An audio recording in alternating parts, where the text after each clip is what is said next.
In this video, you will hear the strange story of Dr. Jekyll and Mr. Hyde. What if the greatest monster you encounter isn't lurking in the shadows, but living inside your own mind? In Dr. Jekyll and Mr. Hyde, Robert Louis Stevenson takes us deep into the terrifying conflict between the good and evil that exists within every human being. This story is not just a tale of science gone wrong, it is a chilling exploration of identity, oppression, and the dangerous consequences of giving free rein to our darkest impulses. In this video, we will uncover the secrets behind Dr. Jekyll's experiment and discover why Mr. Hyde continues to captivate readers more than a century later. Don't forget to like the video and subscribe to the channel. If you're ready, let's get started. M.R. Utterson the lawyer was a man of a rugged countenance that was never lighted by a smile, cold, scanty and embarrassed in discourse, backward in sentiment, lean, long, dusty, dreary, and yet somehow lovable. At friendly meetings, and when the wine was to his taste, something eminently human beaconed from his eye, something indeed which never found its way into his talk, but which spoke not only in these silent symbols of the after-dinner face, but more often and loudly in the acts of his life.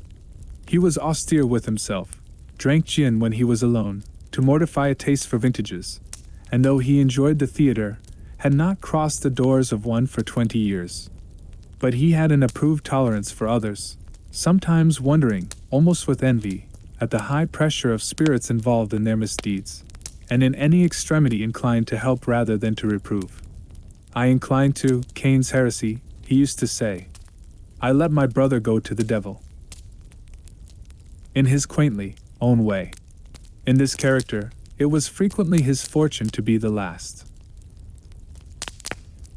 reputable acquaintance and the last good influence in the lives of downgoing men. And to such as these, so long as they came about his chambers, he never marked a shade of change in his demeanor. No doubt the feat was easy to Mr. Utterson, for he was undemonstrative at the best, and even his friendships seemed to be founded in a similar catholicity of good nature. It is the mark of a modest man to accept his friendly circle ready-made from the hands of opportunity, and that was the lawyer's way. His friends were those of his own blood or those whom he had known the longest. His affections, like ivy, were the growth of time, they implied no aptness in the object. Hence, no doubt, the bond that united him to Mr. Richard Enfield, his distant kinsman, the well-known man about town. It was a nut to crack for many, what these two could see in each other, or what subject they could find in common. It was reported by those who encountered them in their Sunday walks, that they said nothing, looked singularly dull, and would hail with obvious relief the appearance of a friend. For all that, the two men put the greatest store by these excursions, counted them the chief jewel of each week, and not only set aside occasions of pleasure, but even resisted the calls of business, that they might enjoy them uninterrupted. It chanced on one of these rambles that their way led them down a by-street in a busy quarter of London. The street was small and what is called quiet, but it drove a thriving trade on the weekdays. The inhabitants were all doing well, it seemed, and all emulously hoping to do better still, and laying out the surplus of their gains in coquetry, so that the shop fronts stood along that thoroughfare with an air of invitation, like rows of smiling saleswomen. Even on Sunday, when it veiled its more florid charms and lay comparatively empty of passage, the street shone out in contrast to its dingy neighborhood, like a fire in a forest, and with its freshly painted shutters, well-polished brasses, and general cleanliness and gaiety of note, instantly caught and pleased the eye of the passenger.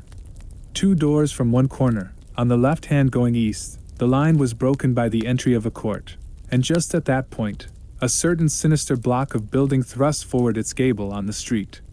It was 2 stories high, showed no window, nothing but a door on the lower story and a blind forehead of discolored wall on the upper, and bore in every feature the marks of prolonged and sordid negligence. The door, which was equipped with neither bell nor knocker, was blistered and distained. Tramps slouched into the recess and struck matches on the panels. Children kept shop upon the steps. The schoolboy had tried his knife on the moldings, and for close on a generation, No one had appeared to drive away these random visitors or to repair their ravages. Mr. Enfield and the lawyer were on the other side of the by-street. But when they came abreast of the entry, the former lifted up his cane and pointed. "Did you ever remark that door?"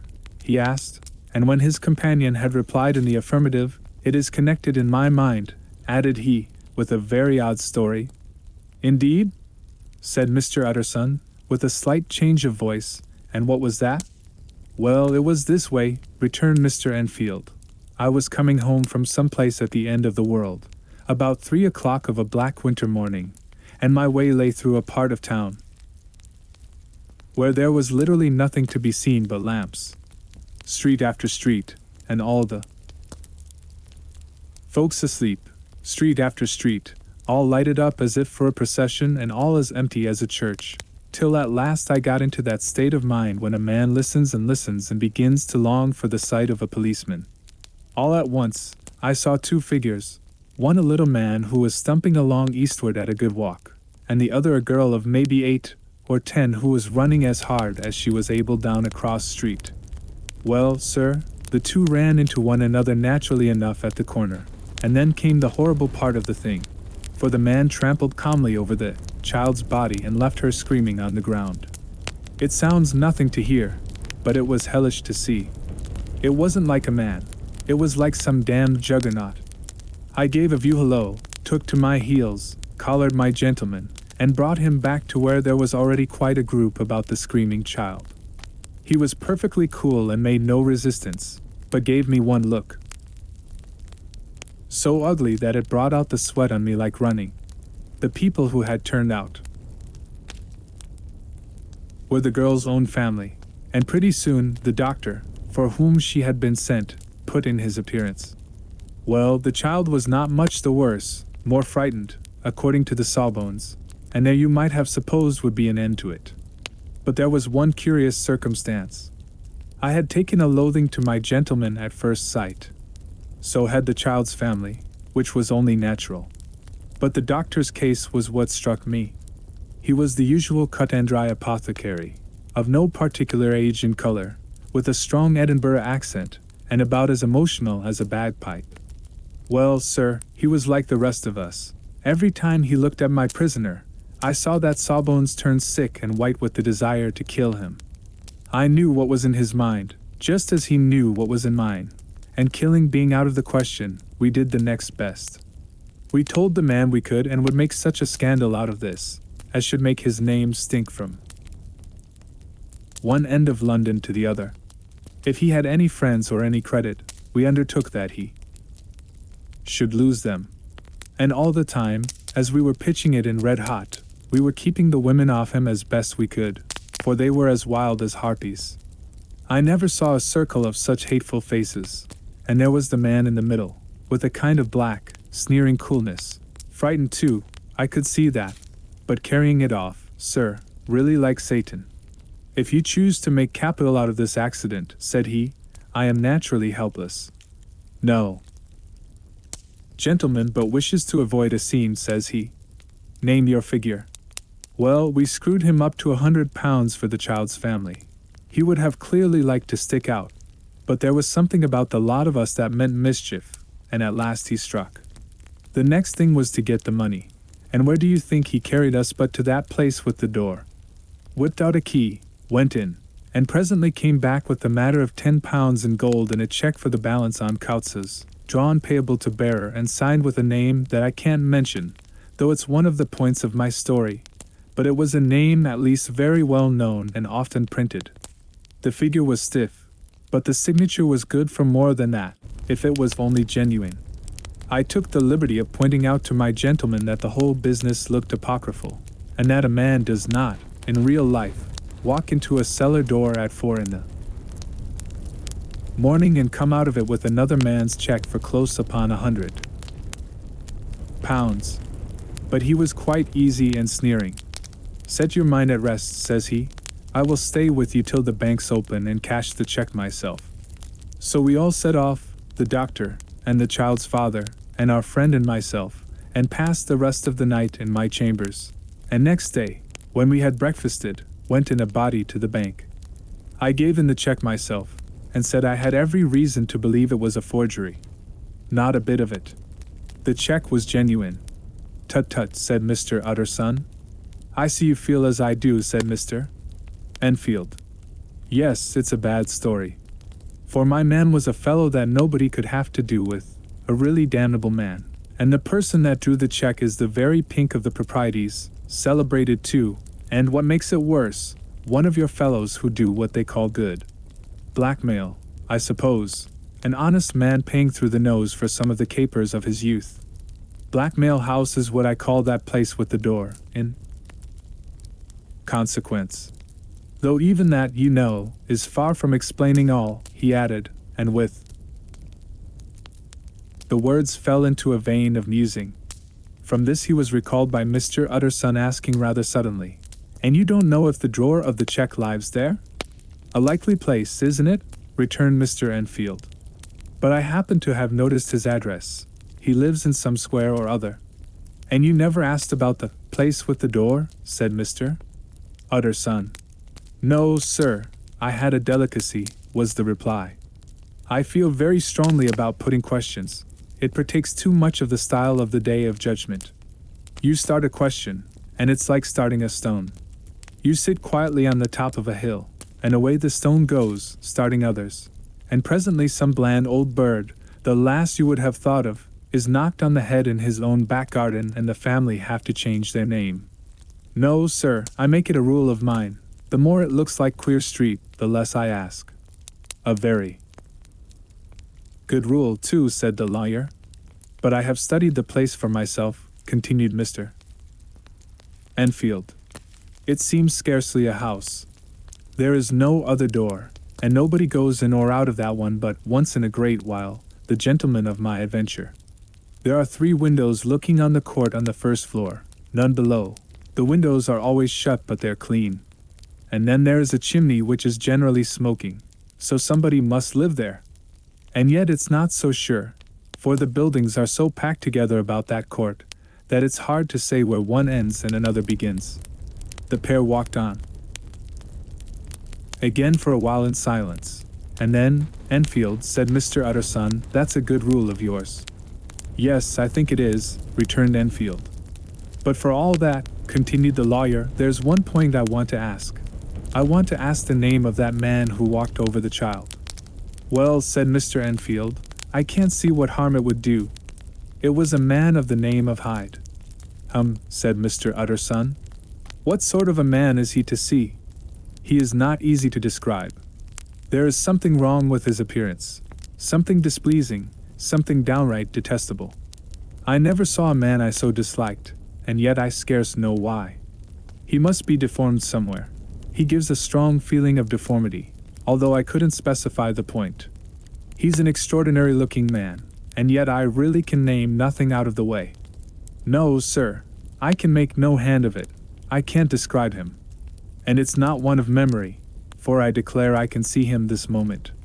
Mr. Utterson again walked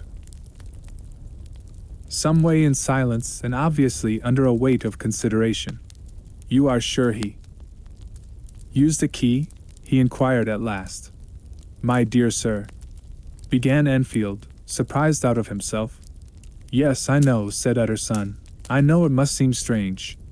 The fact is, if I do not ask you the name of the other party, it is because I know it already. You see, Richard, your tale has gone home. If you have been inexact in any point, you had better correct it." "I think you might have warned me," returned the other, with a touch of sullenness. "But I have been pedantically exact, as you call it. The fellow had a key, and what's more, he has it still. I saw him use it, not a week ago." Mr. Utterson sighed deeply but said never a word, and the young man presently resumed. "Here is another lesson to say nothing," said he. "I am ashamed of my long tongue. Let us make a bargain never to refer to this again." "With all my heart," said the lawyer. "I shake hands on that, Richard." That evening Mr. Utterson came home to his bachelor house in somber spirits, and sat down to dinner without relish. It was his custom of a Sunday, when this meal was over, to sit close by the fire, a volume of some dry divinity on his reading desk, until the clock of the neighboring church rang out the hour of 12, when he would go soberly and gratefully to bed. On this night, however, as soon as the cloth was taken away, he took up a candle and went into his business room. There he opened his safe, took from the most private part of it a document endorsed on the envelope as Dr. Jekyll's will, and sat down with a clouded brow to study its contents. The will was holograph, for Mr. Utterson, though he took charge of it now that it was made, had refused to lend the least assistance in the making of it. It provided not only that, in case of the decease of Henry Jekyll, M.D., D.C.L., Doctor of Laws, F.R.S., etc., all his possessions were to pass into the hands of his friend and benefactor Edward Hyde, but that in case of Dr. Jekyll's disappearance or unexplained absence for any period exceeding 3 calendar months, the said Edward Hyde should step into the said Henry Jekyll's shoes without further delay and free from any burthen or obligation, beyond the payment of a few small sums to the members of the doctor's household. This document had long been the lawyer's eyesore. It offended him both as a lawyer and as a lover of the sane and customary sides of life, to whom the fanciful was the immodest. And hitherto it was his ignorance of Mr. Hyde that had swelled his indignation. Now, by a sudden turn, it was his knowledge. It was already bad enough when the name was but a name of which he could learn no more. It was worse when it began to be clothed upon with detestable attributes, and out of the shifting, insubstantial mists that had so long baffled his eye, there leaped up the sudden, definite presentment of a fiend.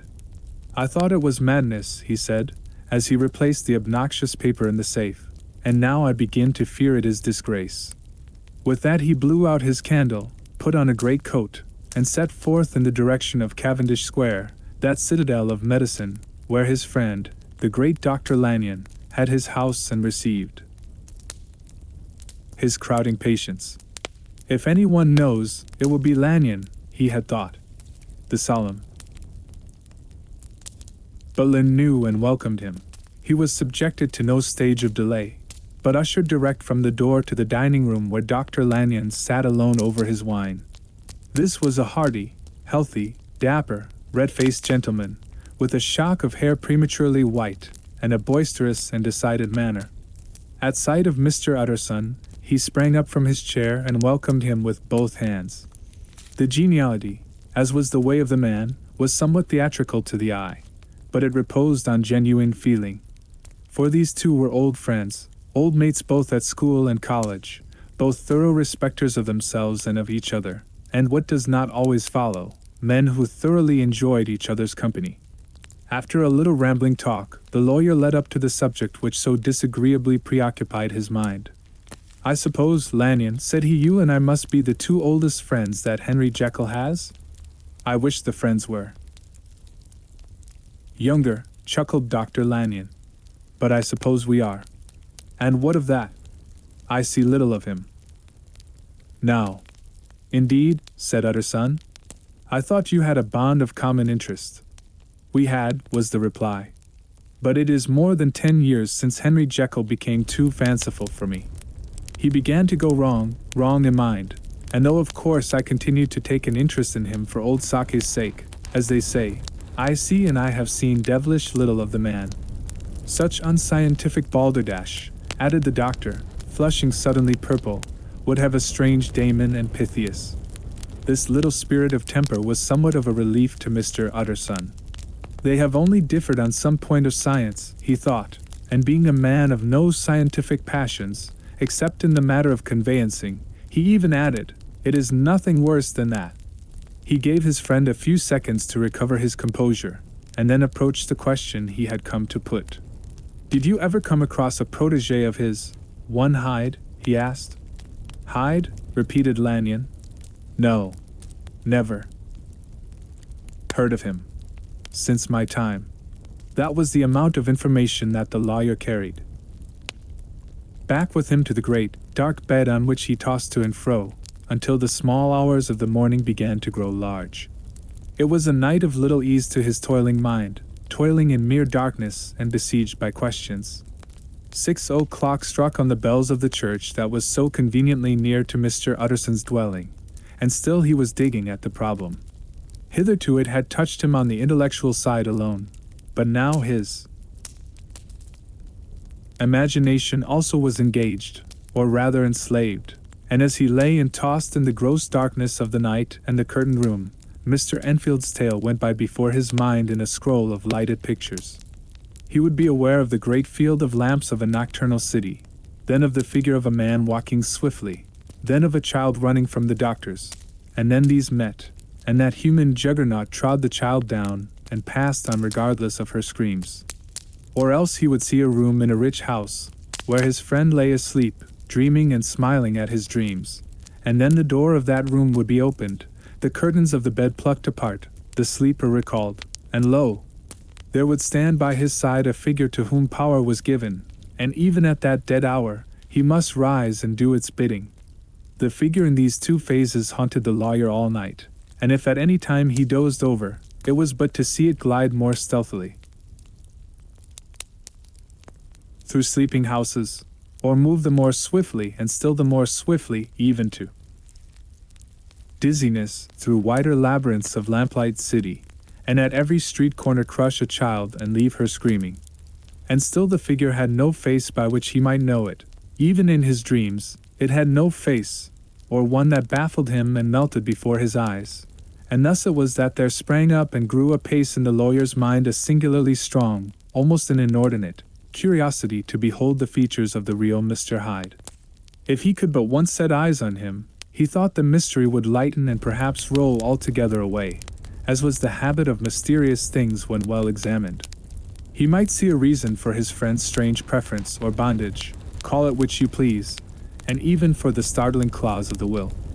At least it would be a face worth seeing, the face of a man who was without bowels of mercy, a face which had but to show itself to raise up in the mind of the unimpressionable Enfield a spirit of enduring hatred. From that time forward, Mr. Utterson began to haunt the door in the by-street of shops. In the morning before office hours, at noon when business was plenty, and time scarce, at night under the face of the fogged city moon, by all lights and at all hours of solitude or concourse, the lawyer was to be found on his chosen post. If he be Mr. Hyde, he had thought, I shall be Mr. Seek. And at last his patience was rewarded.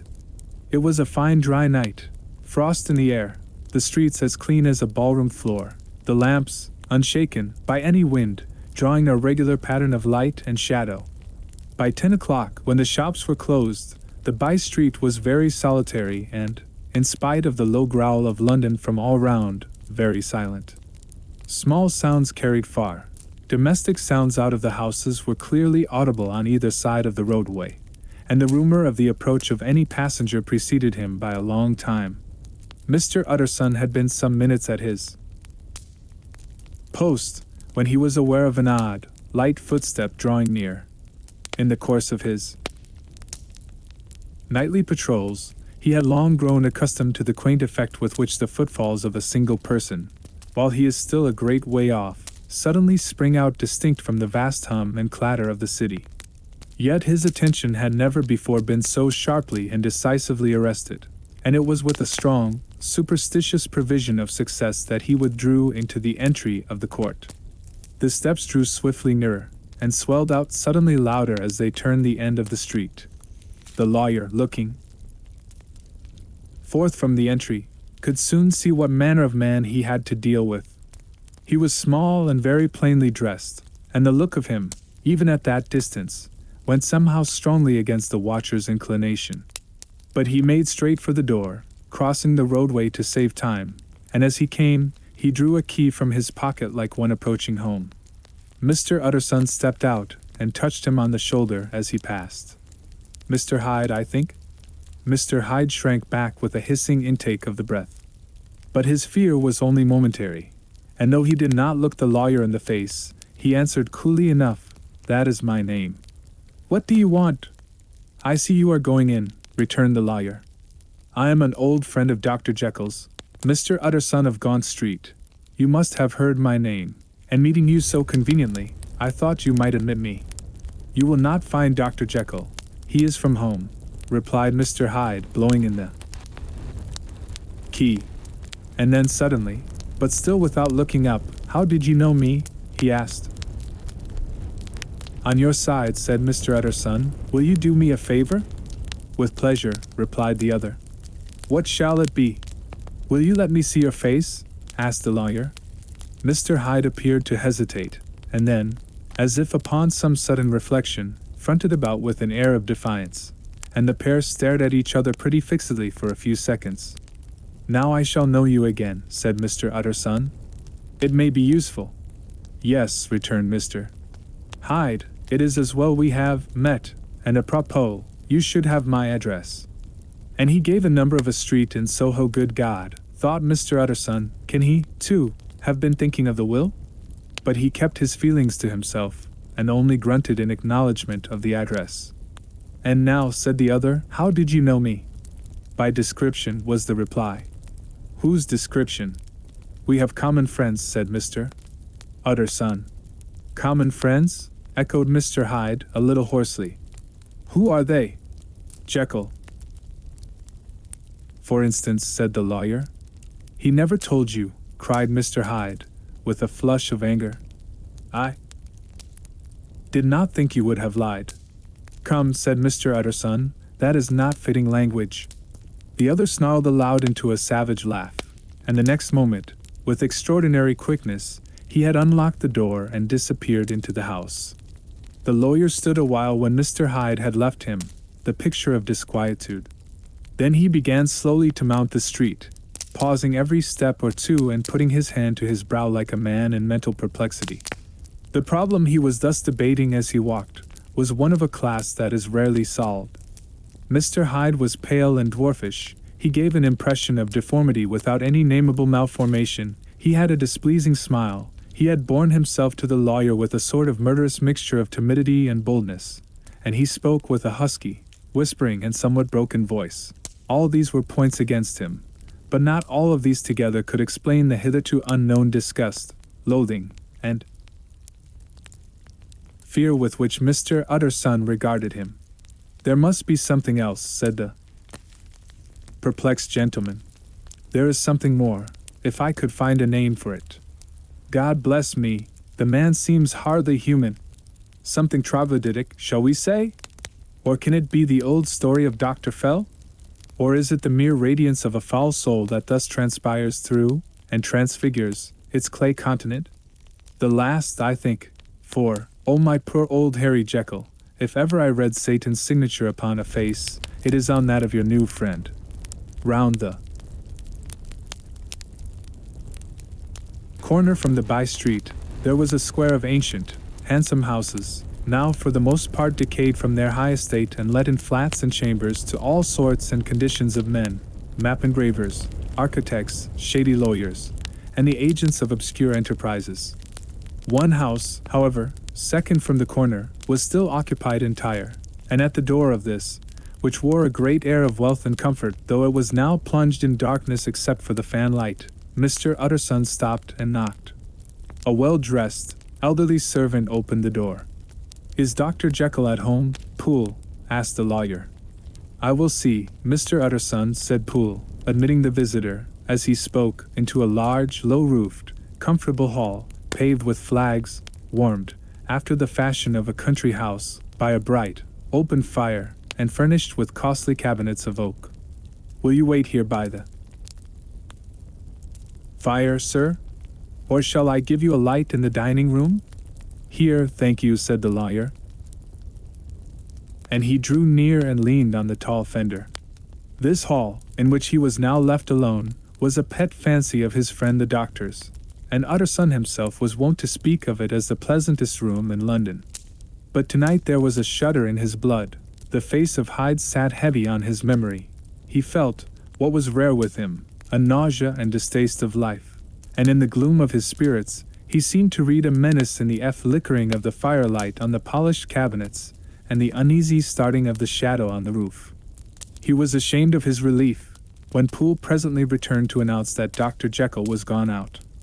"I saw Mr. Hyde go in by the old dissecting room door, Poole," he said. "Is that right, when Dr. Jekyll is from home?" "Quite right, Mr. Utterson, sir," replied the servant. Mr. Hyde has a key. Your master seems to repose a great deal of trust in that young man, Poole, resumed the other musingly. Yes, sir, he do indeed, said Poole. We have all orders to obey him. I do not think I ever met Mr. Hyde, asked Utterson. Oh dear no, sir. He never dines here, replied the butler. Indeed, we see very little of him on this side of the house. He mostly comes and goes by the laboratory. Well, good night, Poole. Good night, Mr. Utterson. And the lawyer set out homeward with a very heavy heart. Poor Harry Jekyll, he thought, my mind misgives me he is in deep waters. He was wild when he was young, a long while ago to be sure, but in the law of God, there is no statute of limitations. Aye, it must be that. The ghost of some old sin, the cancer of some concealed disgrace, punishment coming, pedi claudo, years after memory has forgotten and self-love condoned the fault. And the lawyer, scared by the thought, brooded a while on his own past, groping in all the corners of memory, lest by chance some jack-in-the-box of an old iniquity should leap to light there. His past was fairly blameless. Few men could read the rolls of their life with less apprehension, yet he was humbled to the dust by the many ill things he had done, and raised up again into a sober and fearful gratitude by the many that he had come so near to doing, yet avoided. And then by a return on his former subject, he conceived a spark of hope. This Master Hyde, if he were studied, thought he, must have secrets of his own, black secrets, by the look of him, secrets compared to which poor Jekyll's worst would be like sunshine. Things cannot continue as they are. It turns me cold to think of this creature stealing like a thief to Harry's bedside. Poor Harry, what awakening! And the danger of it, for if this Hyde suspects the existence of the will, he may grow impatient to inherit. I must put my shoulder to the wheel if Jekyll will but let me, he added, if Jekyll will only let me. For once more he saw before his mind's eye, as clear as a transparency, the strange clauses of the will. A fortnight later, by excellent good fortune, the doctor gave one of his pleasant dinners to some 5 or 6 old cronies, all intelligent, reputable men and all judges of good wine, and Mr. Utterson so contrived that he remained behind after the others had departed. This was no new arrangement, but a thing that had befallen many scores of times. Where Utterson was liked, he was liked well.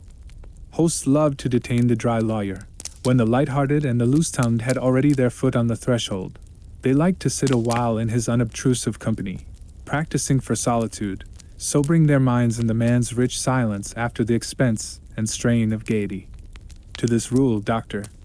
Jekyll was no exception, and as he now sat on the opposite side of the fire, a large, well-made, smooth-faced man of 50, with something of a slyish cast perhaps, but every mark of capacity and kindness, you could see by his looks that he cherished for Mr. Utterson a sincere and warm affection. I have been wanting to speak to you, Jekyll, began the latter. You know that will of yours? A close observer might have gathered that the topic was distasteful, but the doctor carried it off gaily.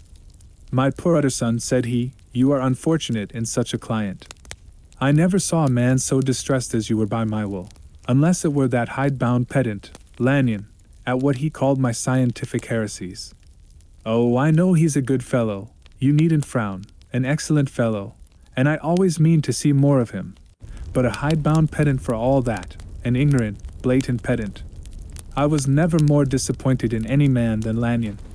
You know I never approved of it, pursued Utterson, ruthlessly disregarding the fresh topic. My will? Yes, certainly, I know that, said the doctor, a trifle sharply. You have told me so. Well, I tell you so again, continued the lawyer. I have been learning something of young Hyde. The large, handsome face of Dr. Jekyll grew pale to the very lips, and there came a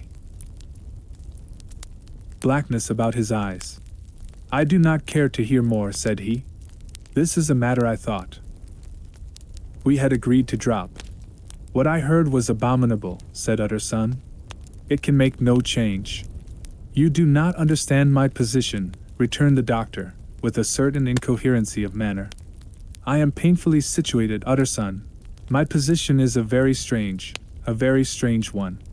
It is one of those affairs that cannot be mended by talking." "Jekyll," said Utterson, "you know me. I am a man to be trusted. Make a clean breast of this in confidence, and I make no doubt I can get you out of it." "My good Utterson," said the doctor, "this is very good of you, this is downright good of you, and I cannot find words to thank you in. I believe you fully. I would trust you before any man alive, aye, before myself, if I could make the choice. But indeed it isn't what you fancy. It is not so bad as that, and just to put your good heart at rest, I will tell you one thing. The moment I choose, I can be rid of Mr. Hyde. I give you my hand upon that, and I thank you again and again. And I will just add one little word, Utterson, that I'm sure you'll take in good part. This is a private matter, and I beg of you to let it sleep." Utterson reflected a little, looking in the fire. "I have no doubt you are perfectly right," he said at last, getting to his feet. "Well, but since we have touched upon this business, and for the last time I hope," continued the doctor, "there is one point I should like you to understand. I have really a very great interest in poor Hyde. I know you have seen him. He told me so, and I fear he was rude. But I do sincerely take a very great interest in that young man, and if I am taken away, Utterson, I wish you to promise me that you will bear with him and get his rights for him. I think you would if you knew all, and it would be a weight off my mind if you would. Promise." "I can't pretend that I shall ever like him," said the lawyer. "I don't ask that," pleaded Jekyll, laying his hand upon the other's arm. "I only ask for justice. I only ask you to help him for my sake, when I am no longer here." Utterson heaved an irrepressible sigh. "Well," said he, "I promise." Nearly a year later, in the month of October, 18, London was startled by a crime of singular ferocity and rendered all the more notable by the high position of the victim. The details were few and startling. A maid-servant living alone in a house not far from the river had gone upstairs to bed about 11. Although a fog rolled over the city in the small hours, the early part of the night was cloudless, and the lane, which the maid's window overlooked, was brilliantly lit by the full moon. It seemed she was romantically given, for she sat down upon her box, which stood immediately under the window, and fell into a dream of musing. Never, she used to say, with streaming tears, when she narrated that experience, never had she felt more at peace with all men or thought more kindly of the world. And as she so sat, she became aware of an aged and beautiful gentleman with white hair, drawing near along the lane, and advancing to meet him. Another and very small gentleman, to whom at first she paid less attention. When they had come within speech, which was just under the maid's eyes, the older man bowed and accosted the other with a very pretty manner of politeness. It did not seem as if the subject of his address were of great importance. Indeed, from his pointing, it sometimes appeared as if he were only inquiring his way. But the moon shone on his face as he spoke, and the girl was pleased to watch it. It seemed to breathe such an innocent and old-world kindness of disposition, yet with something high too, as of a well-founded self-content. Presently her eye wandered to the other, and she was surprised to recognize in him a certain Mr. Hyde, who had once visited her master and for whom she had conceived a dislike. He had in his hand a heavy cane, with which he was trifling, but he answered never a word, and seemed to listen with an ill-contained impatience. And then, all of a sudden he broke out in a great flame of anger, stamping with his foot, brandishing the cane, and carrying on, as the maid described it, like a madman. The old gentleman took a step back, with the air of one very much surprised and a trifle hurt, and at that Mr. Hyde broke out of all bounds and clubbed him to the earth. And next moment, with ape-like fury, he was trampling his victim underfoot and hailing down a storm of blows, under which the bones were audibly shattered and the body jumped upon the roadway. At the horror of these sights and sounds, the maid fainted. It was 2 o'clock when she came to herself and called for the police. The murderer was gone long ago, but there lay his victim in the middle of the lane, incredibly mangled. The stick with which the deed had been done, although it was of some rare and very tough and heavy wood, had broken in the middle under the stress of this insensate cruelty, and one splintered half had rolled in the neighboring gutter. The other, without doubt, had been carried away by the murderer. A purse and a gold watch were found upon the victim, but no cards or papers, except a sealed and stamped envelope, which he had been probably carrying to the post, and which bore the name and address of Mr. Utterson. This was brought to the lawyer the next morning, before he was out of bed, and he had no sooner seen it, and been told the circumstances, than he shot out a solemn lip. "I shall say nothing till I have seen the body," said he. "This may be very serious. Have the kindness to wait while I dress." And with the same grave countenance he hurried through his breakfast, and drove to the police station, whither the body had been carried. As soon as he came into the cell, he nodded. "Yes," said he, "I recognize him. I am sorry to say that this is Sir Danvers Carew." "Good God, sir," exclaimed the officer, "is it possible?" And the next moment his eye lighted up with professional ambition. "This will make a deal of noise," he said. "And perhaps you can help us to the man." And he briefly narrated what the maid had seen, and showed the broken stick. Mr. Utterson had already quailed at the name of Hyde, but when the stick was laid before him, he could doubt no longer. Broken and battered as it was, he recognized it for one that he had himself presented many years before to Henry Jekyll. "Is this Mr. Hyde a person of small stature?" he inquired. "Particularly small and particularly wicked-looking, is what the maid calls him," said the officer. Mr. Utterson reflected, and then, raising his head, "If you will come with me in my cab," he said, "I think I can take you to his house." It was by this time about 9 in the morning, and the first fog of the season. A great chocolate-colored pall lowered over heaven, but the wind was continually charging and routing these embattled vapors, so that as the cab crawled from street to street, Mr. Utterson beheld a marvelous number of degrees and hues of twilight. For here it would be dark like the back end of evening, and there would be a glow of a rich, lurid brown, like the light of some strange conflagration, and here, for a moment, the fog would be quite broken up, and a haggard shaft of daylight would glance in between the swirling wreaths. The dismal quarter of Soho seen under these changing glimpses, with its muddy ways, and slatternly passengers, and its lamps, which had never been extinguished or had been kindled afresh to combat this mournful re-invasion of darkness, seemed, in the lawyer's eyes, like a district of some city in a nightmare. The thoughts of his mind, besides, were of the gloomiest dye, and when he glanced at the companion of his drive, he was conscious of some touch of that terror of the law and the law's officers, which may at times assail the most honest.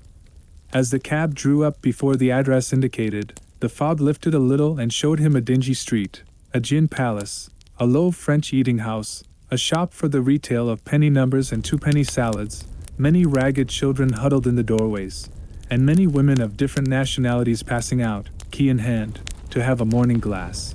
And the next moment the fog settled down again upon that part, as brown as umber, and cut him off from his blackguardly surroundings. This was the home of Henry Jekyll's favorite, of a man who was heir to £250,000 sterling. An ivory-faced and silvery-haired old woman opened the door. She had an evil face, smoothed by hypocrisy, but her manners were excellent. Yes, she said, this was Mr. Hyde's, but he was not at home. He had been in that night very late, but had gone away again in less than an hour. There was nothing strange in that. His habits were very irregular, and he was often absent. For instance, it was nearly 2 months since she had seen him till yesterday. Very well, then, we wish to see his rooms, said the lawyer, and when the woman began to declare it was impossible, I had better tell you who this person is, he added. This is Inspector Newcomen of Scotland Yard. A flash of odious joy appeared upon the woman's face. Ah, said she, he is in trouble. What has he done? Mr. Utterson and the inspector exchanged glances. He don't seem a very popular character, observed the latter. And now, my good woman, just let me and this gentleman have a look about us. In the whole extent of the house, which but for the old woman remained otherwise empty. Mr. Hyde had only used a couple of rooms, but these were furnished with luxury and good taste. A closet was filled with wine. The plate was of silver, the napery elegant, a good picture. Hung upon the walls, a gift, as Utterson supposed, from Henry Jekyll, who was much of a connoisseur, and the carpets were of many plies and agreeable in color. At this moment, however, the rooms bore every mark of having been recently and hurriedly ransacked. Clothes lay about the floor, with their pockets inside out. Lock-fast drawers stood open, and on the hearth there lay a pile of grey ashes, as though many papers had been burned. From these embers the inspector disinterred the butt end of a green checkbook, which had resisted the action of the fire. The other half of the stick was found behind the door. And as this clinched his suspicions, the officer declared himself delighted. A visit to the bank, where several £1,000s were found to be lying to the murderer's credit, completed his gratification. "You may depend upon it, sir," he told Mr. Utterson. "I have him in my hand. He must have lost his head, or he never would have left the stick or, above all, burned the checkbook. Why, money's life to the man. We have nothing to do but wait for him at the bank, and get out the handbills." This last, however, was not so easy of accomplishment, for Mr. Hyde had numbered few familiars. Even the master of the servant maid had only seen him twice. His family could nowhere be traced. He had never been photographed, and the few who could describe him differed widely, as common observers will. Only on one point were they agreed, and that was the haunting sense of unexpressed deformity with which the fugitive impressed his beholders. It was late in the afternoon, when Mr. Utterson found his way to Dr. Jekyll's door, where he was at once admitted by Poole, and carried down by the kitchen offices and across a yard which had once been a garden, to the building which was indifferently known as the laboratory or the dissecting rooms. The doctor had bought the house from the heirs of a celebrated surgeon, and his own tastes being rather chemical than anatomical, had changed the destination of the block at the bottom of the garden. It was the first time that the lawyer had been received in that part of his friend's quarters, and he eyed the dingy, windowless structure with curiosity, and gazed round with a distasteful sense of strangeness as he crossed the theatre, once crowded with eager students, and now lying gaunt and silent, the tables laden with chemical apparatus, the floor strewn with crates and littered with packing straw, and the light falling dimly through the foggy cupola. At the further end, a flight of stairs mounted to a door covered with red baize, and through this, Mr. Utterson was at last received into the doctor's cabinet. It was a large room, fitted round with glass presses, furnished, among other things, with a cheval glass and a business table, and looking out upon the court by 3 dusty windows barred with iron. A fire burned in the grate. A lamp was set lighted on the chimney shelf, for even in the houses the fog began to lie thickly, and there, close up to the warmth, sat Dr. Jekyll, looking deadly sick. He did not rise to meet his visitor, but held out a cold hand and bade him welcome in a changed voice. "And now," said Mr. Utterson, as soon as Poole had left them, "you have heard the news?" The doctor shuddered. "They were crying it in the square," he said. "I heard them in my dining room." "One word," said the lawyer. "Carew was my client, but so are you, and I want to know what I am doing. You have not been mad enough to hide this fellow?" "Utterson, I swear to God," cried the doctor, "I swear to God I will never set eyes on him again. I bind my honor to you that I am done with him in this world. It is all at an end. And indeed he does not want my help. You do not know him as I do. He is safe, he is quite safe. Mark my words, he will never more be heard of." The lawyer listened gloomily. He did not like his friend's feverish manner. "You seem pretty sure of him," said he, "and for your sake I hope you may be right. If it came to a trial, your name might appear." "I am quite sure of him," replied Jekyll. "I have grounds for certainty that I cannot share with anyone. But there is one thing on which you may advise me. I have received a letter, and I am at a loss whether I should show it to the police. I should like to leave it in your hands, Utterson. You would judge wisely, I am sure. I have so great a trust in you. You fear, I suppose, that it might lead to his detection? Asked the lawyer. No, said the other. I cannot say that I care what becomes of Hyde. I am quite done with him. I was thinking of my own character, which this hateful business has rather exposed. Utterson ruminated a while. He was surprised at his friend's selfishness, and yet relieved by it. Well, said he, at last, let me see the letter. The letter was written in an odd, upright hand and signed Edward Hyde, and it signified, briefly enough, that the writer's benefactor, Dr. Jekyll, whom he had long so unworthily repaid for 1,000 generosities, need labor under no alarm for his safety, as he had means of escape on which he placed assured dependence. The lawyer liked this letter well enough. It put a better color on the intimacy than he had looked for, and he blamed himself for some of his past suspicions. Have you the envelope? He asked. I burned it, replied Jekyll, before I thought what I was about. But it bore no postmark. The note was handed in. Shall I keep this and sleep upon it? Asked Utterson. I wish you to judge for me entirely, was the reply. I have lost confidence in myself. Well, I shall consider, returned the lawyer. And now one word more. It was Hyde who dictated the terms in your will about that disappearance. The doctor seemed seized with a qualm of faintness. He shut his mouth tight and nodded. I knew it, said Utterson. He meant to murder you. You have had a fine escape. I have had what is far more to the purpose, returned the doctor solemnly. I have had a lesson. O God, Utterson, what a lesson I have had. And he covered his face for a moment with his hands. On his way out, the lawyer stopped and had a word or two with Poole. By the by, said he, there was a letter handed in today. What was the messenger like? But Poole was positive nothing had come except by post, and only circulars by that, he added. This news sent off the visitor with his fears renewed. Plainly the letter had come by the laboratory door.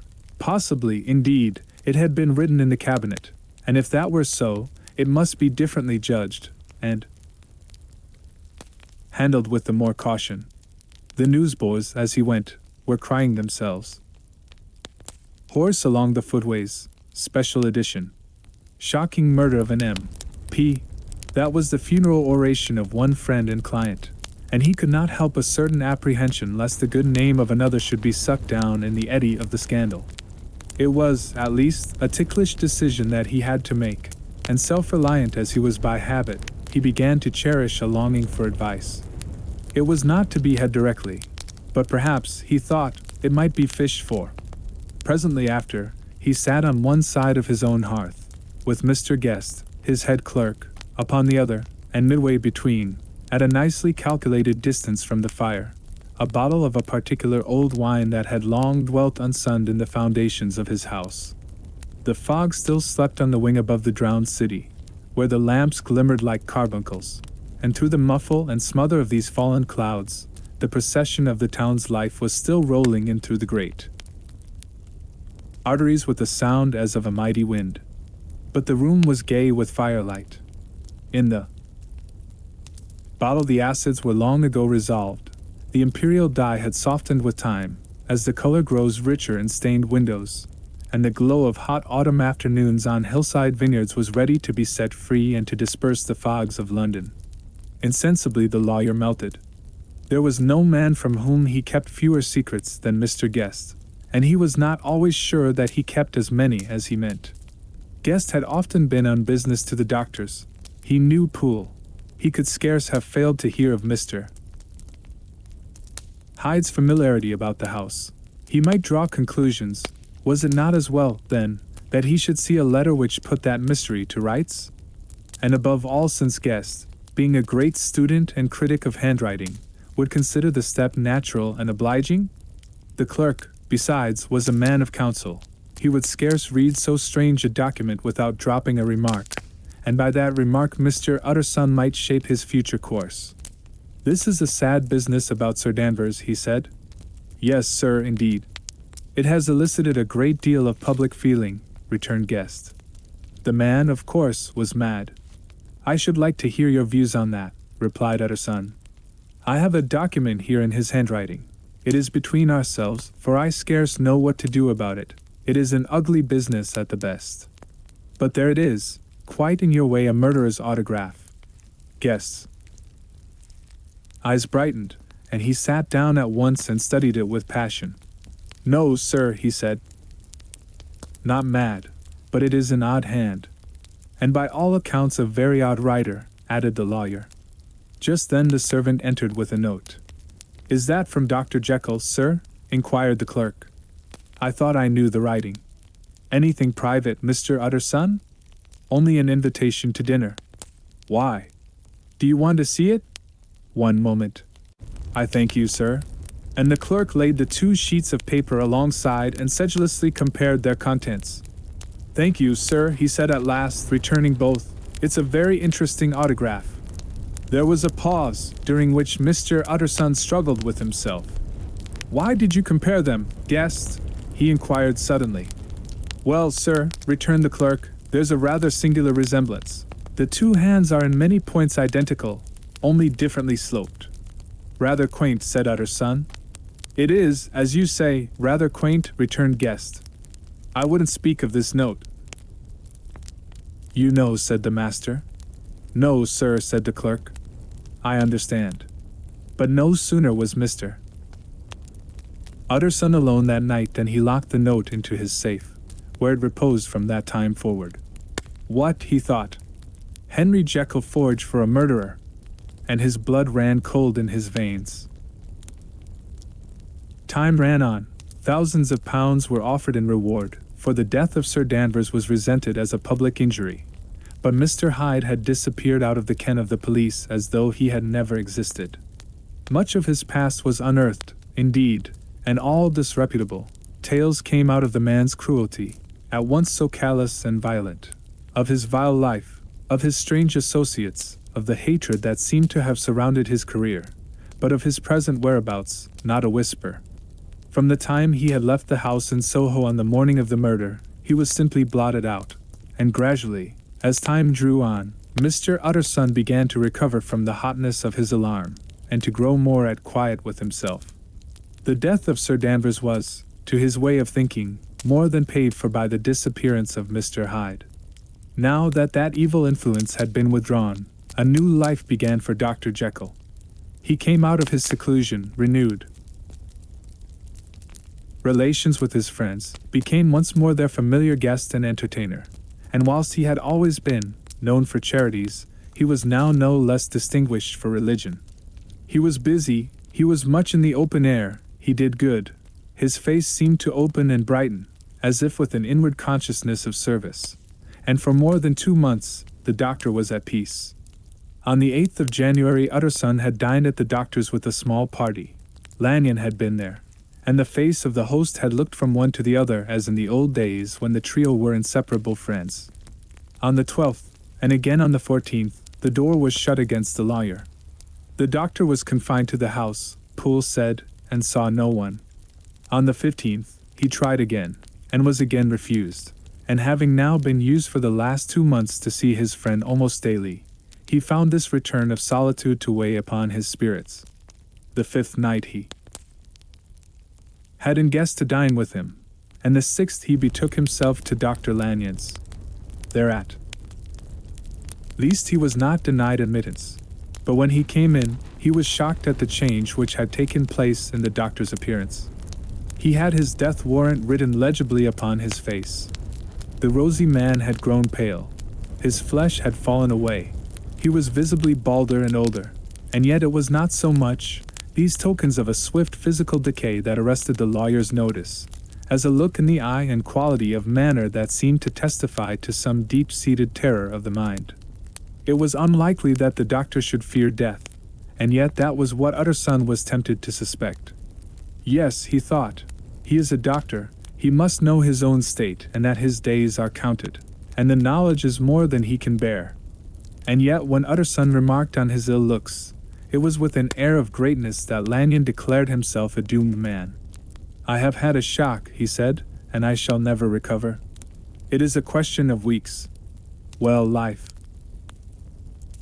Has been pleasant. I liked it. Yes, sir, I used to like it.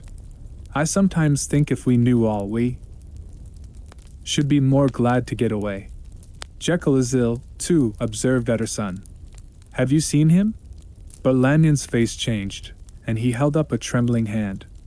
I wish to see or hear no more of Dr. Jekyll, he said in a loud, unsteady voice. I am quite done with that person, and I beg that you will spare me any allusion to one whom I regard as dead.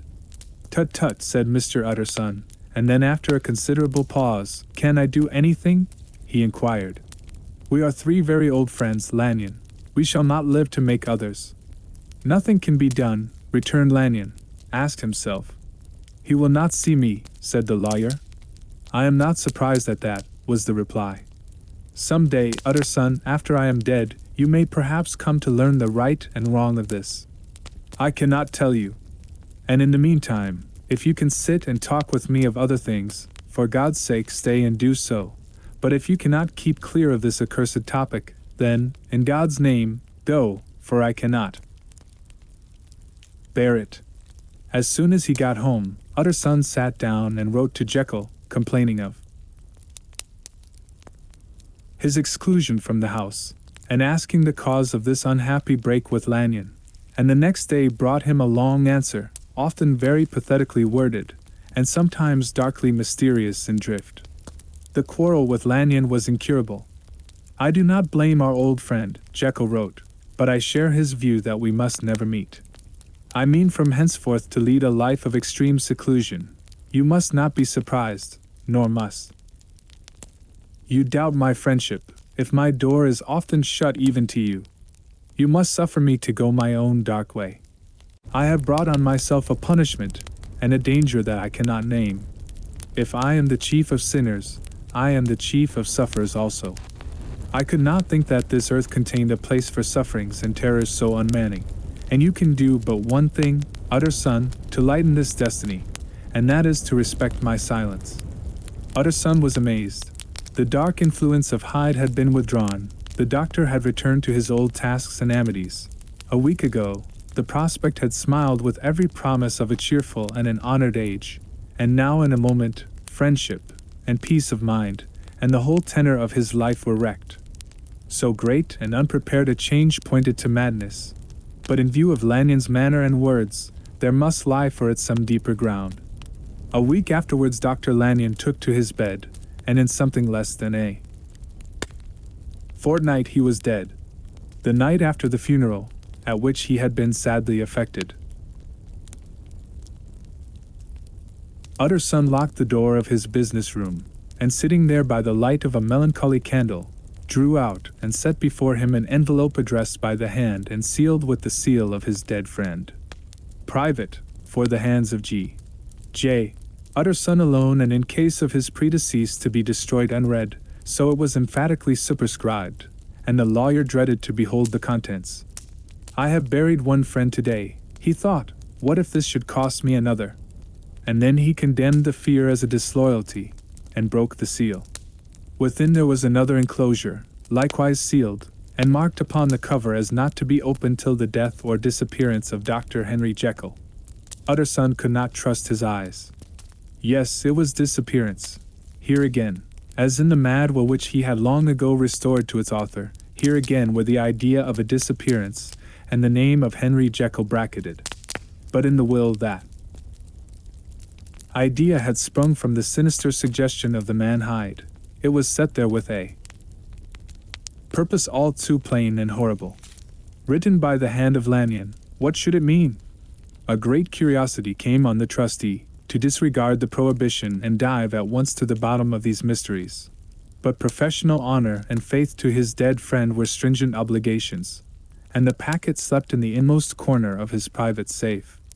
It is one thing to mortify curiosity, another to conquer it, and it may be doubted if, from that day forth, Utterson desired the society of his surviving friend with the same eagerness. He thought of him kindly, but his thoughts were disquieted and fearful. He went to call indeed, but he was perhaps relieved to be denied admittance. Perhaps, in his heart, he preferred to speak with Poole upon the doorstep and surrounded by the air and sounds of the open city, rather than to be admitted into that house of voluntary bondage, and to sit and speak with its inscrutable recluse. Poole had, indeed, no very pleasant news to communicate. The doctor, it appeared, now more than ever confined himself to the cabinet over the laboratory, where he would sometimes even sleep. He was out of spirits, he had grown very silent, he did not read, it seemed as if he had something on his mind.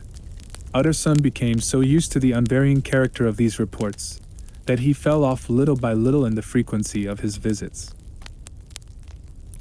It chanced on Sunday, when Mr. Utterson was on his usual walk with Mr. Enfield, that their way lay once again through the by-street, and that when they came in front of the door, both stopped to gaze on it. "Well," said Enfield, "that story's at an end at least. We shall never see more of Mr. Hyde." "I hope not," said Utterson. "Did I ever tell you that I once saw him, and shared your feeling of repulsion?"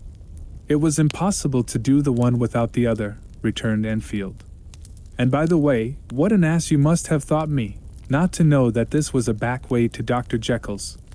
It was partly your own fault that I found it out, even when I did." "So you found it out, did you?" said Utterson. "But if that be so, we may step into the court, and take a look at the windows.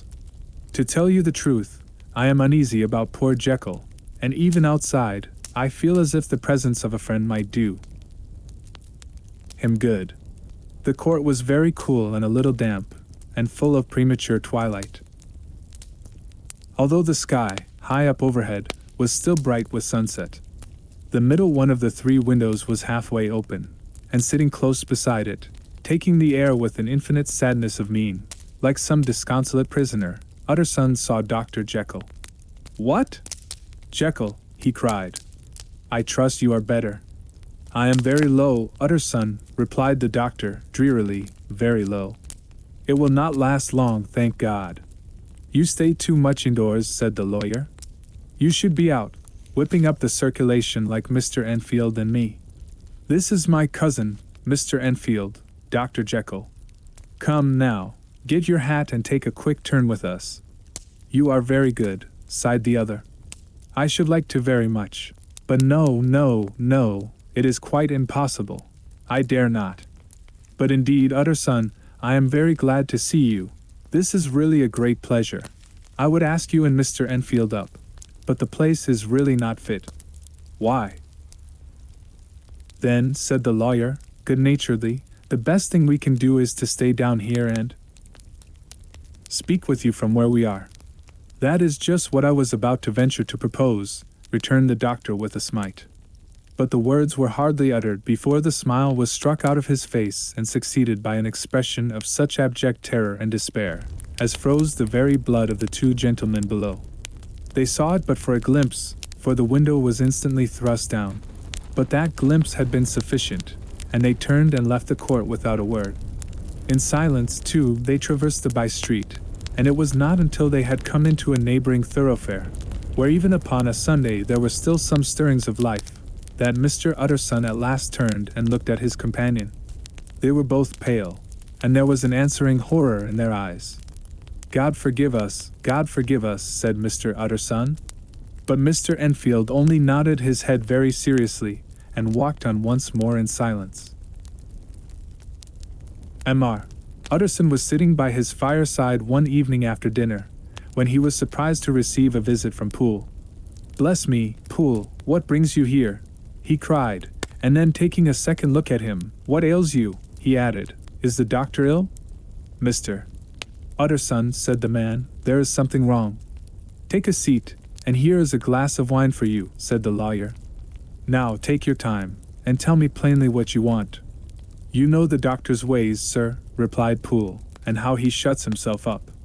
"Well, he's shut up again in the cabinet, and I don't like it, sir. I wish I may die if I like it. Mr. Utterson, sir, I'm afraid."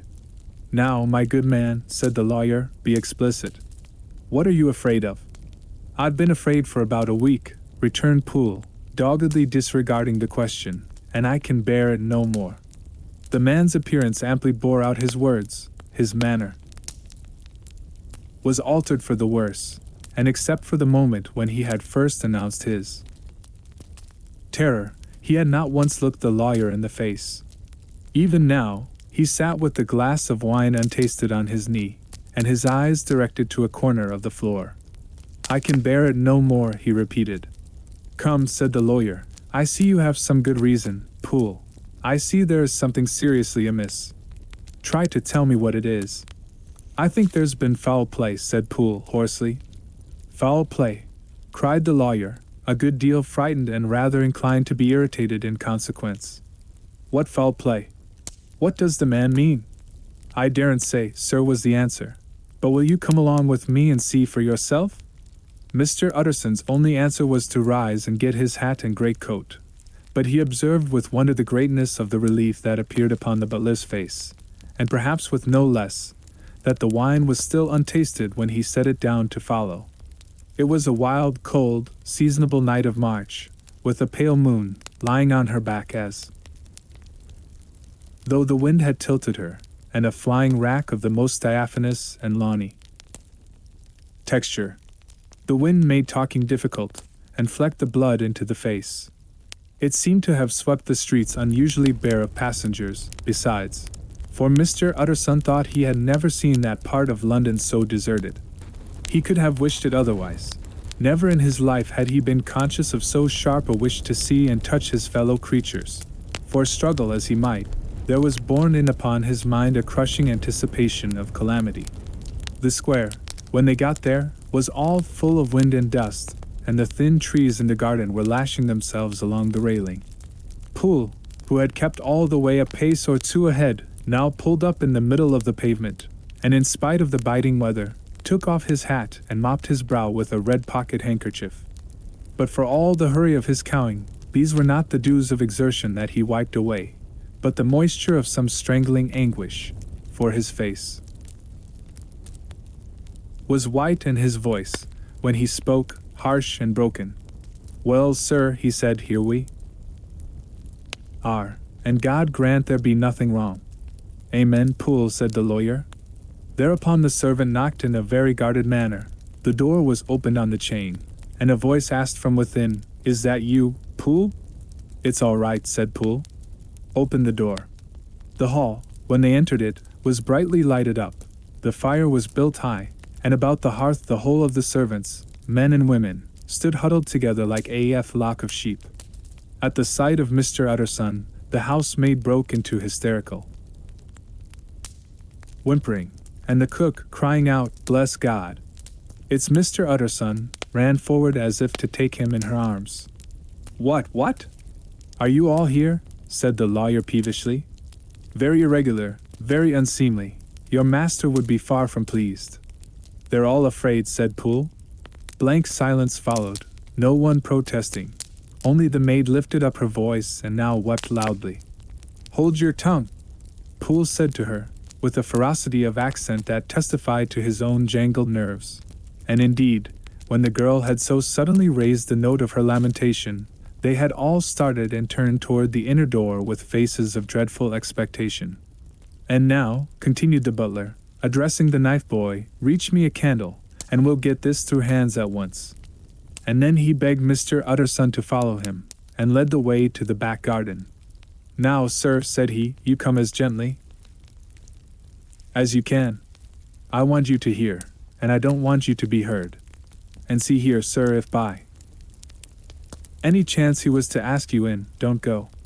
Mr. Utterson's nerves, at this unlooked-for termination, gave a jerk that nearly threw him from his balance. But he recollected his courage and followed the butler into the laboratory building and through the surgical theater, with its lumber of crates and bottles, to the foot of the stair.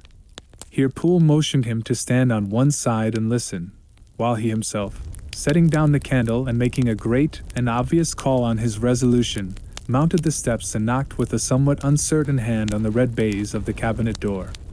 "Mr.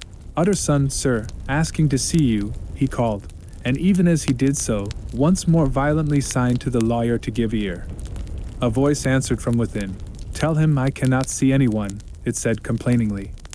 "Thank you, sir," said Poole, with a note of something like triumph in his voice, and taking up his candle, he led Mr. Utterson back across the yard and into the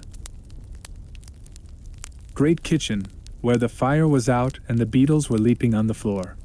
Sir, he said, looking Mr. Utterson in the eyes, was that my master's voice? It seems much changed, replied the lawyer, very pale, but giving look for look. Changed? Well, yes, I think so, said the butler. Have I been 20 years in this man's house, to be deceived about his voice? No, sir, master's made away with. He was made away with 8 days ago, when we heard him cry out upon the name of God, and who's in there instead of him, and why it stays there, is a thing that cries to heaven, Mr. Utterson. This is a very strange tale, Poole. This is rather a wild tale, my man, said Mr. Utterson, biting his finger. Suppose it were as you suppose, supposing Dr. Jekyll to have been, well, murdered, what could induce the murderer to stay? That won't hold water. It doesn't commend itself to reason. Well, Mr. Utterson, you are a hard man to satisfy, but I'll do it yet, said Poole. All this last week, you must know him, or it, or whatever it is that lives in that cabinet, has been crying night and day for some sort of medicine and cannot get it to his mind. It was sometimes his way, the master's that is, to write his orders on a sheet of paper and throw it on the stair. We've had nothing else this week back, nothing but papers, and a closed door, and the very meals left there to be smuggled in when nobody was looking. Well, sir, every day, aye, and twice and thrice in the same day, there have been orders and complaints, and I have been sent flying to all the wholesale chemists in town.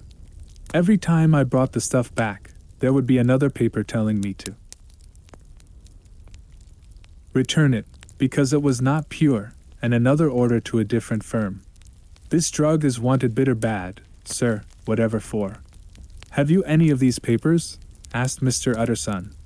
Poole felt in his pocket and handed out a crumpled note, which the lawyer, bending nearer to the candle, carefully examined.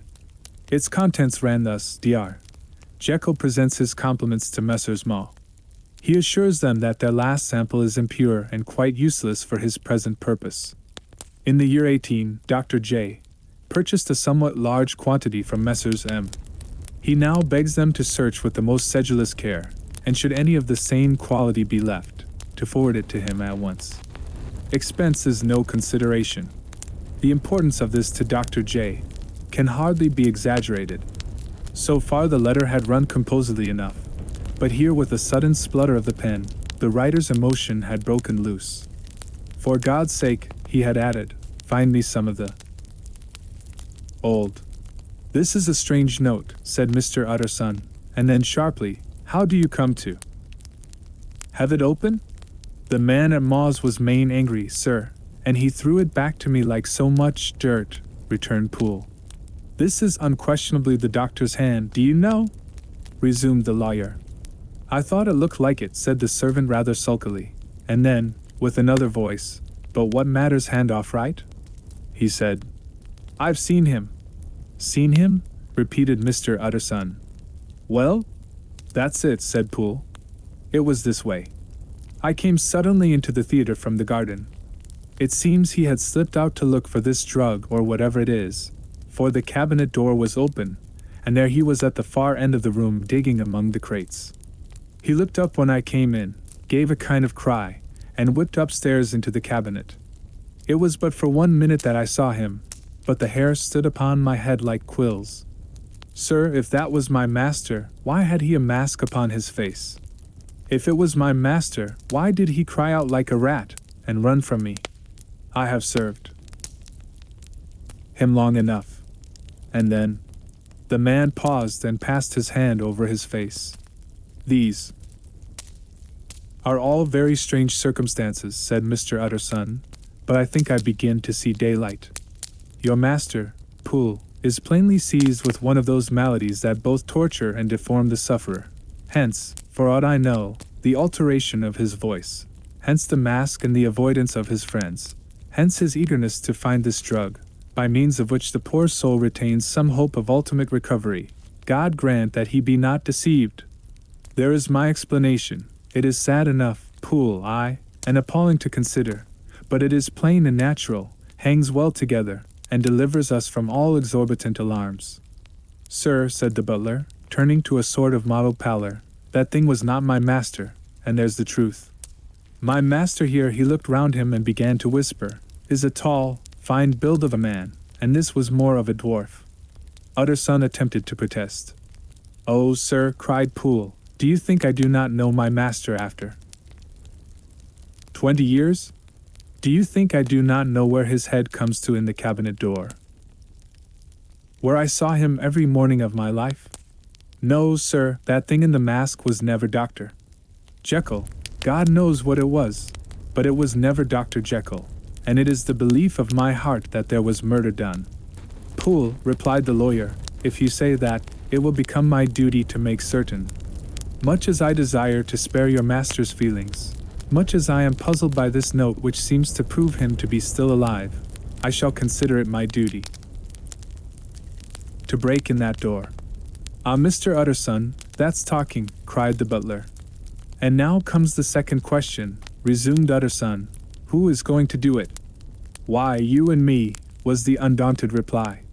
That's very well said, returned the lawyer, and whatever comes of it, I shall make it my business to see you are no loser. There is an axe in the theater, continued Poole, and you might take the kitchen poker for yourself. The lawyer took that rude but weighty instrument into his hand, and balanced it. Do you know, Poole, he said, looking up, that you and I are about to place ourselves in a position of some peril? You may say so, sir, indeed, returned the butler. It is well, then, that we should be frank, said the other.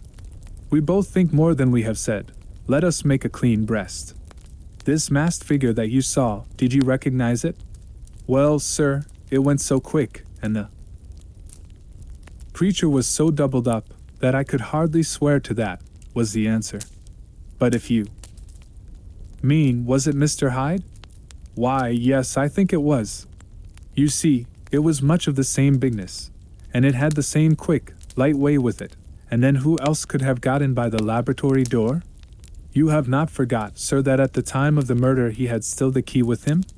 But that's not all. I don't know, Mr. Utterson, if ever you met this Mr. Hyde? Yes, said the lawyer, I once spoke with him. Then you must know as well as the rest of us that there was something queer about that gentleman, something that gave a man a turn. I don't know rightly how to say it, sir, beyond this, that you felt it in your marrow kind of cold and thin. I own I felt something of what you described, said Mr. Utterson. Quite so, sir, returned Poole. Well, when that masked thing like a monkey jumped from among the chemicals and whipped into the cabinet, it went down my spine like ice. Oh, I know it's not evidence, Mr. Utterson. I'm book-learned enough for that, but a man has his feelings, and I give you my Bible word it was Mr. Hyde. Aye, said the lawyer. My fears incline to the same point. Evil, I fear, founded. Evil was sure to come of that connection. Aye, truly, I believe you. I believe poor Harry is killed, and I believe his murderer, for what purpose, God alone can tell, is still lurking in his victim's room.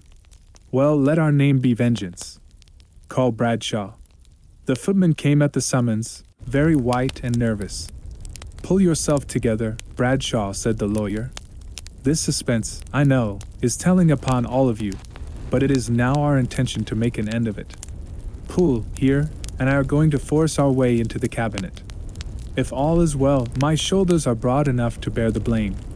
Meanwhile, lest anything should really be amiss, or any malefactor seek to escape by the back, you and the boy must go round the corner with a pair of good sticks and take your post at the laboratory door. We give you 10 minutes to get to your stations. As Bradshaw left, the lawyer looked at his watch. And now, Poole, let us get to ours, he said, and taking the poker under his arm, led the way into the yard. The scud had banked over the moon, and it was now quite dark. The wind, which only broke in puffs and drafts into that deep well of building, tossed the light of the candle to and fro about their steps, until they came into the shelter of the theater, where they sat down silently to wait. London hummed solemnly all around, but nearer at hand, the stillness was only broken by the sounds of a footfall moving to and fro along the cabinet floor. So it will walk all day, sir, whispered Poole. Aye, and the better. part of the night. Only when a new sample comes from the chemist, there's a bit of a break. It's an ill conscience that's such an enemy to rest. Sir, there's blood foully shed in every step of it. But hark again, a little closer. Put your heart in your ears, mister. Utterson, and tell me, is that the doctor's foot? The steps fell lightly and oddly, with a certain swing, for all they went so slowly. It was different indeed from the heavy creaking tread of Henry Jekyll. Utterson sighed. Is there never anything else? He asked. Poole nodded. Once, he said. Once I heard it weeping. Weeping? How that? Said the lawyer, conscious of a sudden chill of horror. Weeping like a woman or a lost soul, said the butler. I came away with that upon my heart, that I could have wept too. But now the 10 minutes drew to an end. Poole disinterred the axe from under a stack of packing straw. The candle was set upon the nearest table to light them to the attack, and they drew near. With bated breath to where that patient foot was still going up and down, in the quiet of the night. Jekyll, cried Utterson, with a loud voice, I demand to see you. He paused a moment, but there came no reply. I give you fair warning, our suspicions are aroused, and I must and shall see you, he resumed, if not by fair means, then by foul. If not of your consent, then by brute force. Utterson, said the voice, for God's sake, have mercy. That's not Jekyll's voice, it's Hyde's, cried Utterson. Down with the door, Poole. Poole swung the axe over his shoulder. The blow shook the building, and the red baize door leaped against the lock and hinges. A dismal screech, as of mere animal terror, rang from the cabinet. Up went the axe again, and again the panels crashed and the frame bounded. 4 times the blow fell. But the wood was tough and the fittings were of excellent workmanship, and it was not until the 5th that the lock burst in sunder and the wreck of the door fell inwards on the carpet. The besiegers, appalled by their own riot and the stillness that had succeeded, stood back a little and peered in. There lay the cabinet before their eyes in the quiet lamplight, a good fire glowing and chattering on the hearth, the kettle singing its thin strain, a drawer or two open, papers neatly set forth on the business table, and nearer the fire, the things laid out for tea, the quietest room, you would have said, and, but for the glass presses full of chemicals, the most commonplace that night in London. Right in the midst there lay the body of a man sorely contorted and still twitching. They drew near on tiptoe, turned it on its back and beheld the face of Edward Hyde. He was dressed in clothes far too large for him, clothes of the doctor's bigness. The cords of his face still moved with a semblance of life, but life was quite gone, and by the crushed phial in the hand and the strong smell of kernels that hung upon the air, Utterson knew that he was looking on the body of a self-destroyer. We have come too late, he said sternly, whether to save or punish. Hyde is gone to his account, and it only remains for us to find the body of your master.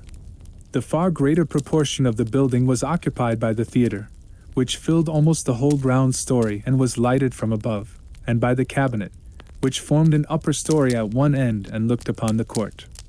A corridor joined the theater to the door on the by-street, and with this the cabinet communicated separately by a second flight of stairs. There were besides a few dark closets and a spacious cellar. All these they now thoroughly examined. Each closet needed but a glance, for all were empty, and all, by the dust that fell from their doors, had stood long unopened. The cellar, indeed, was filled with crazy lumber, mostly dating from the times of the surgeon who was Jekyll's predecessor. But even as they opened the door they were advertised of the uselessness of further search, by the fall of a perfect mat of cobweb which had for years sealed up the entrance. Nowhere was there any trace of Henry Jekyll, dead or alive. Poole stamped on the flags of the corridor. He must be buried here, he said, hearkening to the sound. Or he may have fled, said Utterson, and he turned to examine the door in the by-street. It was locked, and lying nearby on the flags, they found a key, already stained with rust. This does not look like use, observed the lawyer. Use, echoed Poole. Do you not see, sir, it is broken? Much as if a man had stamped on it. I continued. Utterson, and the fractures, too, are rusty. The two men looked at each other with a scare. This is beyond me, Poole, said the lawyer. Let us go back to the cabinet. They mounted the stair in silence, and still with an occasional awestruck glance at the dead body, proceeded more thoroughly to examine the contents of the cabinet. At one table, there were traces of chemical work, various measured heaps of some white salt being laid on glass saucers, as though for an experiment in which the unhappy man had been prevented. That is the same drug that I was always bringing him, said Poole, and even as he spoke, the kettle with a startling noise boiled over. This brought them to the fireside, where the easy chair was drawn cosily up, and the tea things stood ready to the sitter's elbow, the very sugar in the cup. There were several books on a shelf. One lay beside the tea things open, and Utterson was amazed to find it a copy of a pious work, for which Jekyll had several times expressed a great esteem, annotated, in his own hand, with startling blasphemies. Next, in the course of their review of the chamber, the searchers came to the cheval glass, into whose depths they looked with an involuntary horror. But it was so turned as to show them nothing but the rosy glow playing on the roof, the fire sparkling in 100 repetitions along the glazed front of the presses, and their own pale and fearful countenances stooping to look in. This glass have seen some strange things, sir, whispered Poole. And surely none stranger than itself, echoed the lawyer in the same tones. For what did Jekyll? He caught himself up at the word with a start, and then conquering the weakness, what could Jekyll want with it? He said. You may say that, said Poole. Next they turned to the business table. On the desk among the neat array of papers, a large envelope was uppermost, and bore, in the doctor's hand, the name of Mr. Utterson. The lawyer unsealed it, and several enclosures fell to the floor. The first was a will, drawn in the same eccentric terms as the one which he had returned 6 months before, to serve as a testament in case of death and as a deed of gift in case of disappearance. But, in place of the name of Edward Hyde, the lawyer, with indescribable amazement, read the name of Gabriel John Utterson. He looked at Poole, and then back at the paper, and last of all at the dead malefactor stretched upon the carpet. My head goes round, he said. He has been all these days in possession. He had no cause to like me. He must have raged to see himself displaced, and he has not destroyed this document. He caught up the next paper. It was a brief note in the doctor's hand and dated at the top. Oh, Poole, the lawyer cried, he was alive and here this day. He cannot have been disposed of in so short a space. He must be still alive. He must have fled. And then, why fled? And how? And in that case, can we venture to declare this suicide? Oh, we must be careful. I foresee that we may yet involve your master in some dire catastrophe. Why don't you read it, sir? Asked Poole. Because I fear, replied the lawyer solemnly. God grant I have no cause for it. And with that he brought the paper to his eyes and read as follows. My dear Utterson, when this shall fall into your hands, I shall have disappeared. Under what circumstances I have not the penetration to foresee. But my instinct and all the circumstances of my nameless situation tell me that the end is sure and must be early. Go then, and first read the narrative which Lanyon warned me he was to place in your hands, and if you care to hear more, turn to the confession of your unworthy and unhappy friend, Henry Jekyll. There was a third enclosure, asked Utterson. Here, sir, said Poole, and gave into his hands a considerable packet sealed in several places. The lawyer put it in his pocket. I would say nothing of this paper. If your master has fled or is dead, we may at least save his credit. It is now 10. I must go home and read these documents in quiet, but I shall be back before midnight, when we shall send for the police. They went out, locking the door of the theater behind them, and Utterson, once more leaving the servants gathered about the fire in the hall, trudged back to his office to read the two narratives in which this mystery was now to be explained. On the 9th of January, now 4 days ago, I received by the evening delivery a registered envelope, addressed in the hand of my colleague and old school companion, Henry Jekyll. I was a good deal surprised by this, for we were by no means in the habit of correspondence. I had seen the man, dined with him, indeed, the night before, and I could imagine nothing in our intercourse that should justify formality of registration. The contents increased my wonder, for this is how the letter ran: December 10th, 18. Dear Lanyon, you are one of my oldest friends, and although we may have differed at times on scientific questions, I cannot remember, at least on my side, any break in our affection. There was never a day when, if you had said to me, Jekyll, my life, my honor, my reason, depend upon you, I would not have sacrificed my left hand to help you. Lanyon, my life, my honor, my reason, are all at your mercy. If you fail me tonight, I am lost. You might suppose, after this preface, that I am going to ask you for something dishonorable to grant. Judge for yourself. I want you to postpone all other engagements for tonight. Even if you were summoned to the bedside of an emperor, to take a cab, unless your carriage should be actually at the door, and with this letter in your hand for consultation, to drive straight to my house. Poole, my butler, has his orders. You will find him waiting your arrival with a locksmith.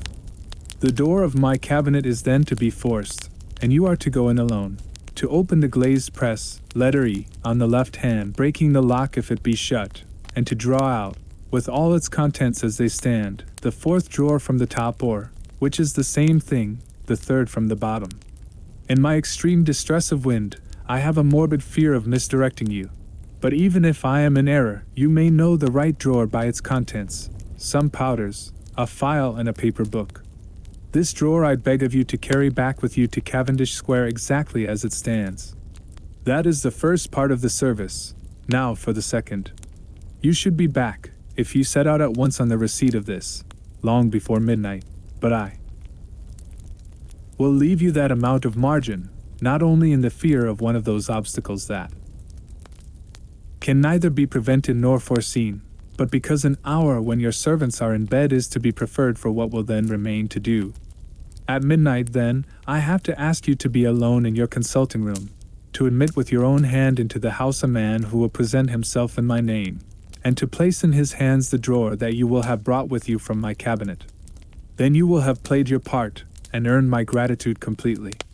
5 minutes afterwards, if you insist upon an explanation, you will have understood that these arrangements are of capital importance, and that by the neglect of one of them, fantastic as they must appear, you might have charged your conscience with my death or the shipwreck of my reason. Confident as I am that you will not trifle with this appeal, my heart sinks and my hand trembles at the bare thought of such a possibility. Think of me at this hour, in a strange place, laboring under a blackness of distress that no fancy can exaggerate, and yet well aware that, if you will but punctually serve me, my troubles will roll away like a story that is told. Serve me, my dear Lanyon, and save your friend H. J. P.S. I had already sealed this up when a fresh terror struck upon my soul. It is possible that the post office may fail me, and this letter not come into your hands until tomorrow morning. In that case, dear Lanyon, do my errand when it shall be most convenient for you in the course of the day, and once more expect my messenger at midnight. It may then already be too late, and if that night passes without event, you will know that you have seen the last of Henry Jekyll. Upon the reading of this letter, I made sure my colleague was insane, but till that was proved beyond the possibility of doubt, I felt bound to do as he requested. The less I understood of this farrago, the less I was in a position to judge of its importance, and an appeal so worded could not be set aside without a grave responsibility. I rose accordingly from table, got into a hansom, and drove straight to Jekyll's house. The butler was awaiting my arrival.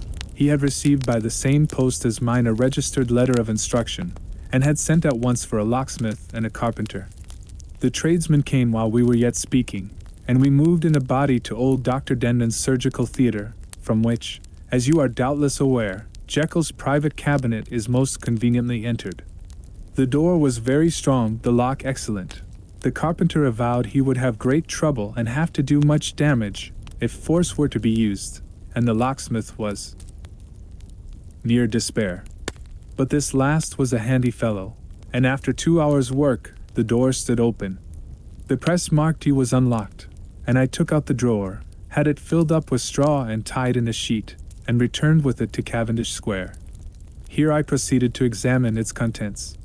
The powders were neatly enough made up, but not with the nicety of the dispensing chemist, so that it was plain they were of Jekyll's private manufacture, and when I opened one of the wrappers I found what seemed to me a simple crystalline salt of a white color.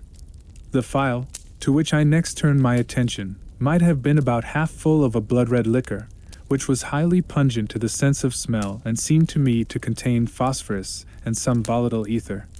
At the other ingredients I could make no guess. The book was an ordinary version book and contained little but a series of dates. These covered a period of many years, but I observed that the entries ceased nearly a year ago and quite abruptly. Here and there a brief remark was appended to a date, usually no more than a single word, double occurring perhaps 6 times in a total of several hundred entries, and once very early in the list and followed by several marks of exclamation, total failure. All this, though it whetted my curiosity, told me little that was definite. Here were a phial of some tincture, a paper of some salt, and the record of a series of experiments that had led, like too many of Jekyll's investigations, to no end of practical usefulness. How could the presence of these articles in my house affect either the honor, the sanity, or the life of my flighty colleague? If his messenger could go to one place, why could he not go to another? And even granting some impediment, why was this gentleman to be received by me in secret? The more I reflected, the more convinced I grew that I was dealing with a case of cerebral disease, and though I dismissed my servants to bed, I loaded an old revolver, that I might be found in some posture of self-defense. 12 o'clock had scarce rung out over London, ere the knocker sounded very gently on the door. I went myself at the summons, and found a small man crouching against the pillars of the portico. "Are you come from Dr. Jekyll?" I asked. He told me yes by a constrained gesture, and when I had bidden him enter, he did not obey me without a searching backward glance into the darkness of the square. There was a policeman not far off, advancing with his bull's-eye open, and at the sight, I thought my visitor started and made greater haste. These particulars struck me, I confess, disagreeably, and as I followed him into the bright light of the consulting room, I kept my hand ready on my weapon. Here, at last, I had a chance of clearly seeing him. I had never set eyes on him before, so much was certain. He was small, as I have said. I was struck besides with the shocking expression of his face, with his remarkable combination of great muscular activity and great apparent debility of constitution, and last but not least, with the odd, subjective disturbance caused by his neighborhood. This bore some resemblance to incipient rigor, and was accompanied by a marked sinking of the pulse. At the time, I set it down to some idiosyncratic, personal distaste, and merely wondered at the acuteness of the symptoms. But I have since had reason to believe the cause to lie much deeper in the nature of man, and to turn on some nobler hinge than the principle of hatred. This person, who had thus, from the first moment of his entrance, struck in me what I can only describe as a disgustful curiosity, was dressed in a fashion that would have made an ordinary person laughable. His clothes, that is to say, although they were of rich and sober fabric, were enormously too large for him in every measurement, the trousers hanging on his legs and rolled up to keep them from the ground, the waist of the coat below his haunches, and the collar sprawling wide upon his shoulders. Strange to relate, this ludicrous accoutrement was far from moving me to laughter.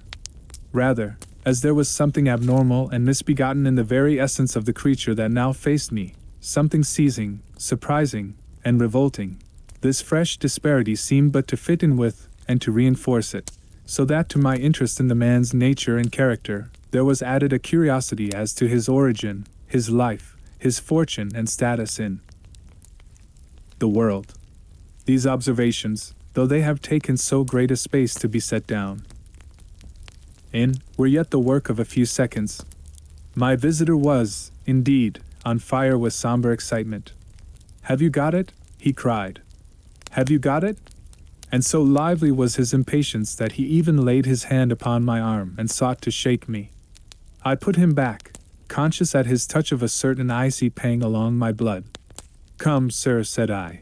"You forget that I have not yet the pleasure of your acquaintance. Be seated, if you please." And I showed him an example, and sat down myself in my customary seat, and with as fair an imitation of my ordinary manner to a patient, as the lateness of the hour, the nature of my preoccupations, and the horror I had of my visitor, would suffer me to muster. "I beg your pardon, Dr. Lanyon," he replied civilly enough. "What you say is very well founded, and my impatience has shown its heels to my politeness. I come here at the instance of your colleague, Dr. Henry Jekyll, on a piece of business of some moment." And I understood. He paused and put his hand to his throat, and I could see, in spite of his collected manner, that he was wrestling against the approaches of the hysteria. I understood, a drawer. But here I took pity on my visitor's suspense, and some perhaps on my own growing curiosity. "There it is, sir," said I, pointing to the drawer, where it lay on the floor behind a table and still covered with the sheet. He sprang to it, and then paused, and laid his hand upon his heart. I could hear his teeth grate with the convulsive action of his jaws, and his face was so ghastly to see that I grew alarmed both for his life and reason. "Compose yourself," said I. He turned a dreadful smile to me, and as if with the decision of despair, plucked away the sheet. At sight of the contents, he uttered one loud sob of such immense relief that I sat petrified. And the next moment, in a voice that was already fairly well under control, "Have you a graduated glass?" he asked. I rose from my place with something of an effort, and gave him what he asked. He thanked me with a smiling nod, measured out a few minims of the red tincture, and added one of the powders. The mixture, which was at first of a reddish hue, began, in proportion as the crystals melted, to brighten in color, to effervesce audibly, and to throw off small fumes of vapor. Suddenly and at the same moment, the ebullition ceased, and the compound changed to a dark purple, which faded again more slowly to a watery green. My visitor, who had watched these metamorphoses with a keen eye, smiled, set down the glass upon the table, and then turned and looked upon me with an air of scrutiny. "And now," said he, "to settle what remains. Will you be wise? Will you be guided? Will you suffer me to take this glass in my hand and to go forth from your house without further parley? Or has the greed of curiosity too much command of you? Think before you answer, for it shall be done as you decide. As you decide, you shall be left as you were before, and neither richer nor wiser, unless the sense of service rendered to a man in mortal distress may be counted as a kind of riches of the soul. Or if you shall so prefer to choose, a new province of knowledge and new avenues to fame and power shall be laid open to you, here, in this room, upon the instant, and your sight shall be blasted by a prodigy to stagger the unbelief of Satan."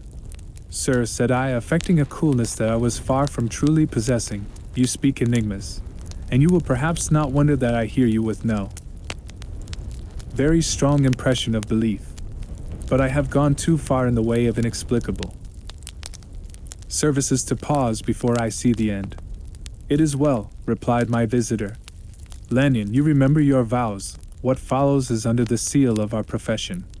And now, you who have so long been bound to the most narrow and material views, you who have denied the virtue of transcendental medicine, you who have derided your superiors, behold." He put the glass to his lips and drank at one gulp. A cry followed. He reeled, staggered, clutched at the table and held on, staring with injected eyes, gasping with open mouth. And as I looked there came, I thought, a change. He seemed to swell. His face became suddenly black and the features seemed to melt and alter, and the next moment, I had sprung to my feet and leaped back against the wall, my arm raised to shield me from that prodigy, my mind submerged in terror. "Oh God!" I screamed, and "Oh God!" again and again, for there before my eyes, pale and shaken, and half fainting, and groping before him with his hands like a man restored from death, there stood Henry Jekyll. What he told me in the next hour, I cannot bring my mind to set on paper. I saw what I saw, I heard what I heard, and my soul sickened at it. And yet now when that sight has faded from my eyes, I ask myself if I believe it, and I cannot answer. My life is shaken to its roots. Sleep has left me. The deadliest terror sits by me at all hours of the day and night. I feel that my days are numbered, and that I must die, and yet I shall die incredulous. As for the moral turpitude that man unveiled to me, even with tears of penitence, I cannot, even in memory, dwell on it without a start of horror. I will say but one thing, Utterson, and that, if you can bring your mind to credit it, will be more than enough. The creature who crept into my house that night was, on Jekyll's own confession, known by the name of Hyde and hunted for in every corner of the land as the murderer of Carew. Hasty Lanyon. I was born in the year 18, to a large fortune, endowed besides with excellent parts, inclined by nature to industry, fond of the respect of the wise and good among my fellowmen, and thus, as might have been supposed, with every guarantee of an honorable and distinguished future. And indeed the worst of my faults was a certain impatient gaiety of disposition, such as has made the happiness of many, but such as I found it hard to reconcile with my imperious desire to carry my head high, and wear a more than commonly grave countenance before the public. Hence it came about that I concealed my pleasures, and that when I reached years of reflection, and began to look round me and take stock of my progress and position in the world, I stood already committed to a profound duplicity of life. Many a man would have even blazoned such irregularities as I was guilty of, but from the high views that I had set before me, I regarded and hid them with an almost morbid sense of shame. It was thus rather the exacting nature of my aspirations than any particular degradation in my faults that made me what I was, and, with even a deeper trench than in the majority of men, severed in me those provinces of good and ill which divide and compound man's dual nature. In this case, I was driven to reflect deeply and inveterately on that hard law of life, which lies at the root of religion and is one of the most plentiful springs of distress. Though so profound a double-dealer, I was in no sense a hypocrite. Both sides of me were in dead earnest. I was no more myself when I laid aside restraint and plunged in shame, than when I labored, in the eye of day, at the furtherance of knowledge or the relief of sorrow and suffering. And it chanced that the direction of my scientific studies, which led wholly toward the mystic and the transcendental, reacted and shed a strong light on this consciousness of the perennial war among my members. With every day, and from both sides of my intelligence, the moral and the intellectual, I thus drew steadily nearer to that truth, by whose partial discovery I have been doomed to such a dreadful shipwreck, that man is not truly one, but truly two. I say two, because the state of my own knowledge does not pass beyond that point. Others will follow, others will outstrip me on the same lines, and I hazard the guess that man will be ultimately known for a mere polity of multifarious, incongruous, and independent denizens. I, for my part, from the nature of my life, advanced infallibly in one direction and in one direction only. It was on the moral side, and in my own person, that I learned to recognize the thorough and primitive duality of man. I saw that, of the two natures that contended in the field of my consciousness, even if I could rightly be said to be either, it was only because I was radically both, and from an early date. Even before the course of my scientific discoveries had begun to suggest the most naked possibility of such a miracle, I had learned to dwell with pleasure, as a beloved daydream, on the thought of the separation of these elements. If each, I told myself, could but be housed in separate identities, life would be relieved of all that was unbearable. The unjust delivered from the aspirations might go his way, and remorse of his more upright twin, and the just could walk steadfastly and securely on his upward path, doing the good things in which he found his pleasure, and no longer exposed to disgrace and penitence by the hands of this extraneous evil. It was the curse of mankind that these incongruous faggots were thus bound together, that in the agonized womb of consciousness, these polar twins should be continuously struggling. How, then, were they dissociated? I was so far in my reflections when, as I have said, a sidelight began to shine upon the subject from the laboratory table. I began to perceive more deeply than it has ever yet been stated, the trembling immateriality, the mist-like transience of this seemingly so solid body in which we walk attired. Certain agents I found to have the power to shake and to pluck back that fleshly vestment, even as a wind might toss the curtains of a pavilion. For two good reasons, I will not enter deeply into this scientific branch of my confession. First, because I have been made to learn that the doom and burthen of our life is bound forever on man's shoulders, and when the attempt is made to cast it off, it but returns upon us with more unfamiliar and more awful pressure. Second, because, as my narrative will make, alas, too evident, my discoveries were incomplete. Enough, then, that I not only recognized my natural body for the mere aura and effulgence of certain of the powers that made up my spirit, but managed to compound a drug by which these powers should be dethroned from their supremacy, and a second form and countenance substituted, none the less natural to me because they were the expression, and bore the stamp, of lower elements in my soul. I hesitated long before I put this theory to the test of practice. I knew well that I risked death, for any drug that so potently controlled and shook the very fortress of identity, might by the least scruple of an overdose or at the least inopportunity in the moment of exhibition, utterly blot out that immaterial tabernacle which I looked to it to change. But the temptation of a discovery so singular and profound, at last overcame the suggestions of alarm. I had long since prepared my tincture. I purchased at once, from a firm of wholesale chemists, a large quantity of a particular salt which I knew, from my experiments, to be the last ingredient required, and late one accursed night, I compounded the elements, watched them boil and smoke together in the glass, and when the ebullition had subsided, with a strong glow of courage, drank off the potion. The most racking pangs succeeded, a grinding in the bones, deadly nausea, and a horror of the spirit that cannot be exceeded at the hour of birth or death. Then these agonies began swiftly to subside, and I came to myself as if out of a great sickness. There was something strange in my sensations, something indescribably new and, from its very novelty, incredibly sweet. I felt younger, lighter, happier in body. Within I was conscious of a heady recklessness, a current of disordered sensual images running like a mill race in my fancy, a solution of the bounds of obligation, an unknown but not an innocent freedom of the soul. I knew myself, at the first breath of this new life, to be more wicked, tenfold more wicked, sold a slave to my original evil. And the thought, in that moment, braced and delighted me like wine.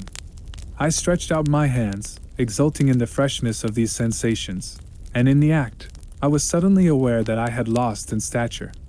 There was no mirror, at that date, in my room. That which stands beside me as I write, was brought there later on and for the very purpose of these transformations. The night, however, was far gone into the morning, black as it was nearly ripe for the conception of the day. The inmates of my house were locked in the most rigorous hours of slumber, and I determined, flushed as I was with hope and triumph, to venture in my new shape as far as to my bedroom. I crossed the yard, wherein the constellations looked down upon me. I could have thought, with wonder, the first creature of that sort that their unsleeping vigilance had yet disclosed to them. I stole through the corridors, a stranger in my own house, and coming to my room, I saw for the first time the appearance of Edward Hyde.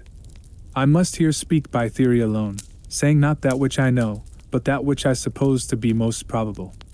The evil side of my nature, to which I had now transferred the stamping efficacy, was less robust and less developed than the good which I had just deposed. Again, in the course of my life, which had been, after all, 9/10 a life of effort, virtue, and control, it had been much less exercised and much less exhausted. And hence, as I think it came about that Edward Hyde was so much smaller, slighter, and younger than Henry Jekyll. Even as good shone upon the countenance of the one, evil was written broadly and plainly on the face of the other. Evil besides, which I must still believe to be the lethal side of man, had left on that body an imprint of deformity and decay. And yet when I looked upon that ugly idol in the glass, I was conscious of no repugnance, rather of a leap of welcome. This, too, was myself. It seemed natural and human. In my eyes it bore a livelier image of the spirit, it seemed more express and single, than the imperfect and divided countenance I had been hitherto accustomed to call mine. And in so far I was doubtless right. I have observed that when I wore the semblance of Edward Hyde, none could come near to me at first without a visible misgiving of the flesh. This, as I take it, was because all human beings, as we meet them, are commingled out of good and evil. And Edward Hyde, alone in the ranks of mankind, was pure evil. I lingered but a moment. At the mirror, the second and conclusive experiment had yet to be attempted. It yet remained to be seen if I had lost my identity beyond redemption and must flee before daylight from a house that was no longer mine. And hurrying back to my cabinet, I once more prepared and drank the cup, once more suffered the pangs of dissolution, and came to myself once more with the character, the stature, and the face of Henry Jekyll. That night I had come to the fatal crossroads. Had I approached my discovery in a more noble spirit, had I risked the experiment, while under the empire of generous or pious aspirations, all must have been otherwise, and from these agonies of death and birth, I had come forth an angel instead of a fiend. The drug had no discriminating action. It was neither diabolical nor divine. It but shook the doors of the prison house of my disposition, and like the captives of Philippi, that which stood within ran forth. At that time my virtue slumbered. My evil, kept awake by ambition, was alert and swift to seize the occasion, and the thing that was projected was Edward Hyde. Hence, although I had now two characters as well as two appearances, one was wholly evil, and the other was still the old Henry Jekyll, that incongruous compound of whose reformation and improvement I had already learned to despair. The movement was thus wholly toward the worse. Even at that time, I had not yet conquered my aversion to the dryness of a life of study. I would still be merrily disposed at times, and as my pleasures were, to say the least, undignified, and I was not only well known and highly considered, but growing toward the elderly man, this incoherency of my life was daily growing more unwelcome. It was on this side that my new power tempted me until I fell in slavery. I had but to drink the cup, to doff at once the body of the noted professor, and to assume, like a thick cloak, that of Edward Hyde. I smiled at the notion. It seemed to me at the time to be humorous, and I made my preparations with the most studious care.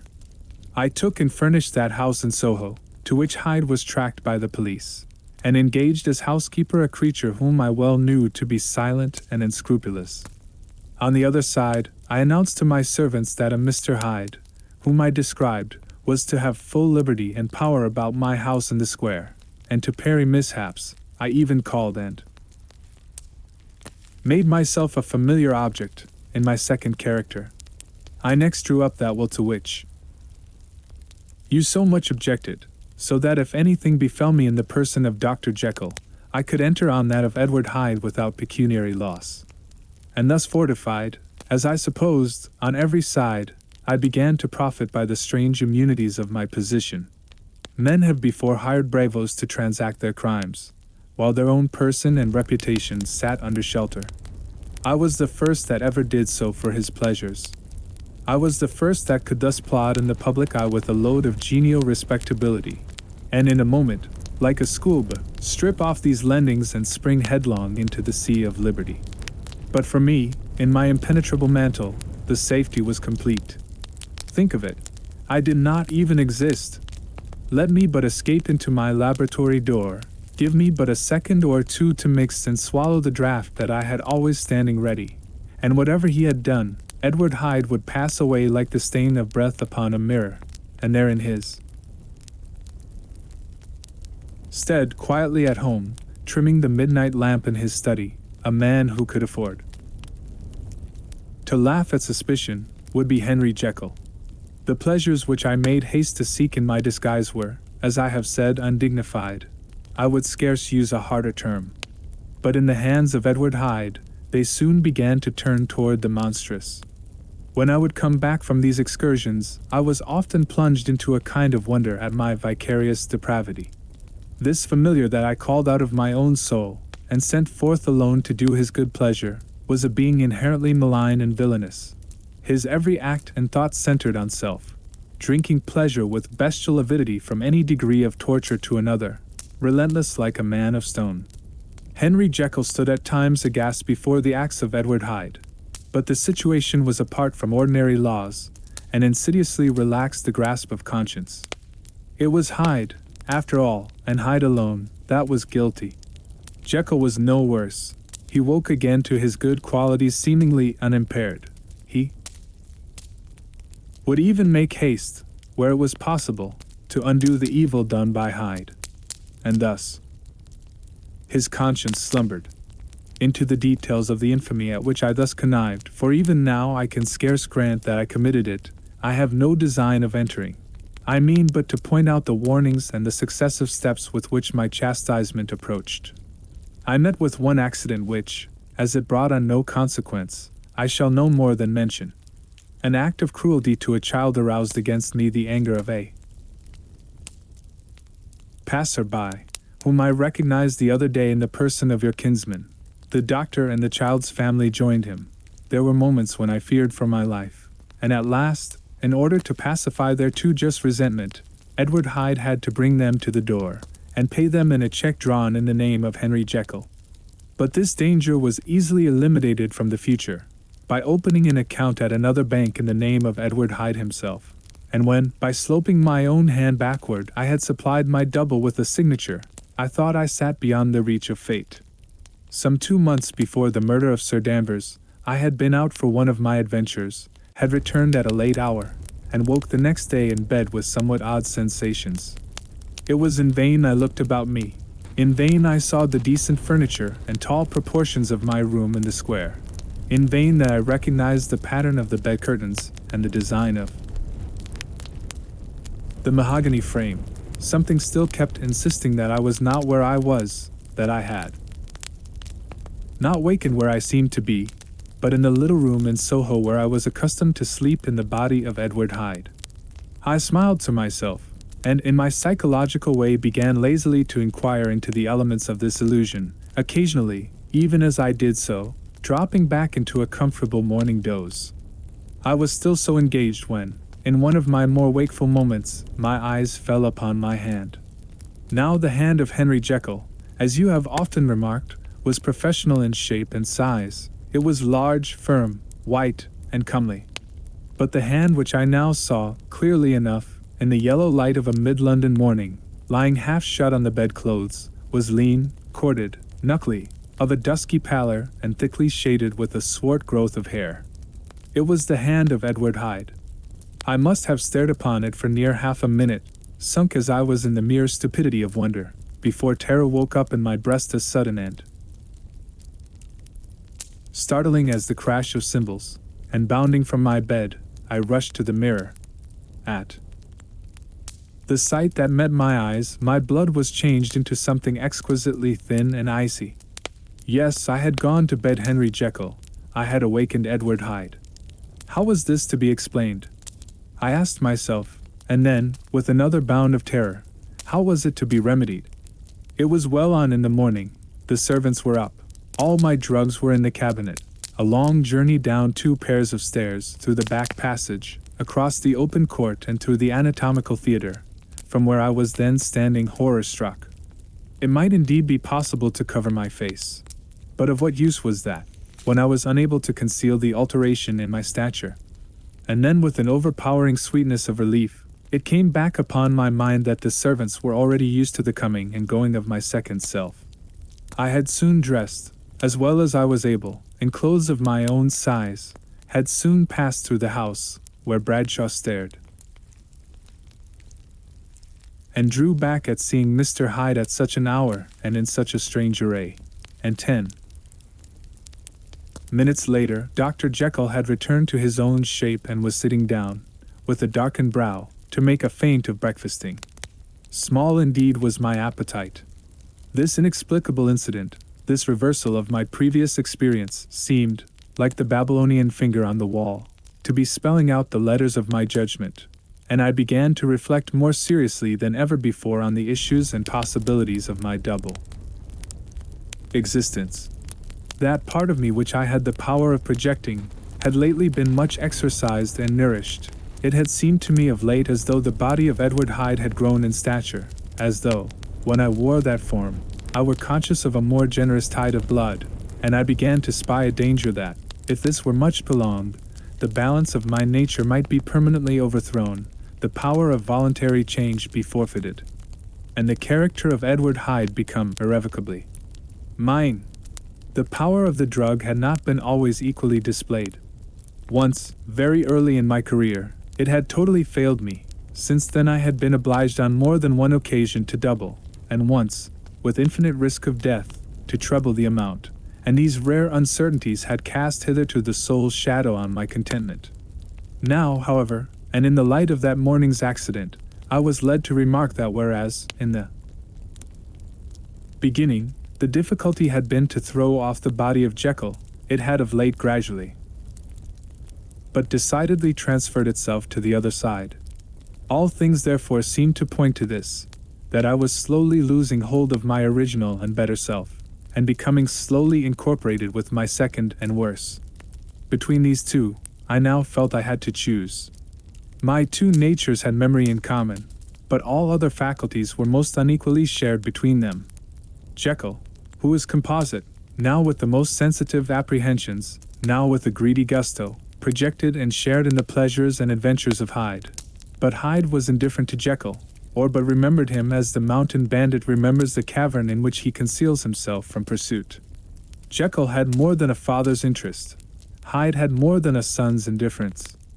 To cast in my lot with Jekyll was to die to those appetites which I had long secretly indulged and had of late begun to pamper.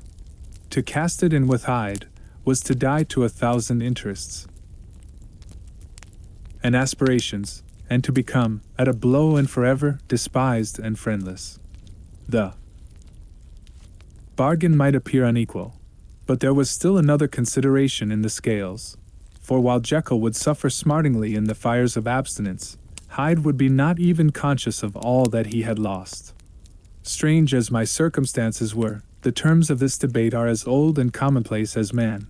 Much the same inducements and alarms cast the die for any tempted and trembling sinner, and it fell out with me, as it falls with so vast a majority of my fellows, that I chose the better part, and was found wanting in the strength to keep to it.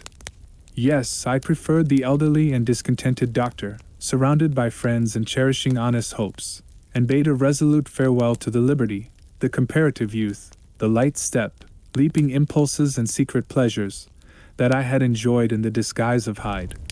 I made this choice perhaps with some unconscious reservation, for I either gave up the house in Soho, nor destroyed the clothes of Edward Hyde, which still lay ready in my cabinet. For 2 months, however, I was true to my determination. For 2 months I led a life of such severity as I had never before attained to, and enjoyed the compensations of an approving conscience. But time began at last to obliterate the freshness of my alarm. The praises of conscience began to grow into a thing of course. I began to be tortured with throes and longings, as of Hyde struggling after freedom, and at last, in an hour of moral weakness, I once again compounded and swallowed the transforming draught. I do not suppose that, when a drunkard reasons with himself upon his vice, he is once out of 500 times affected by the dangers that he runs through his brutish, physical insensibility. Either had I, long as I had considered my position, made enough allowance for the complete moral insensibility and insensate readiness to evil, which were the leading characters of Edward Hyde. Yet it was by these that I was punished. My devil had been long caged, he came out roaring. I was conscious, even when I took the draught, of a more unbridled, a more furious propensity to ill. It must have been this, I suppose, that stirred in my soul that tempest of impatience with which I listened to the civilities of my unhappy victim. I declare, at least, before God, no man morally sane could have been guilty of that crime upon so pitiful a provocation, and that I struck in no more reasonable spirit than that in which a sick child may break a plaything. But I had voluntarily stripped myself of all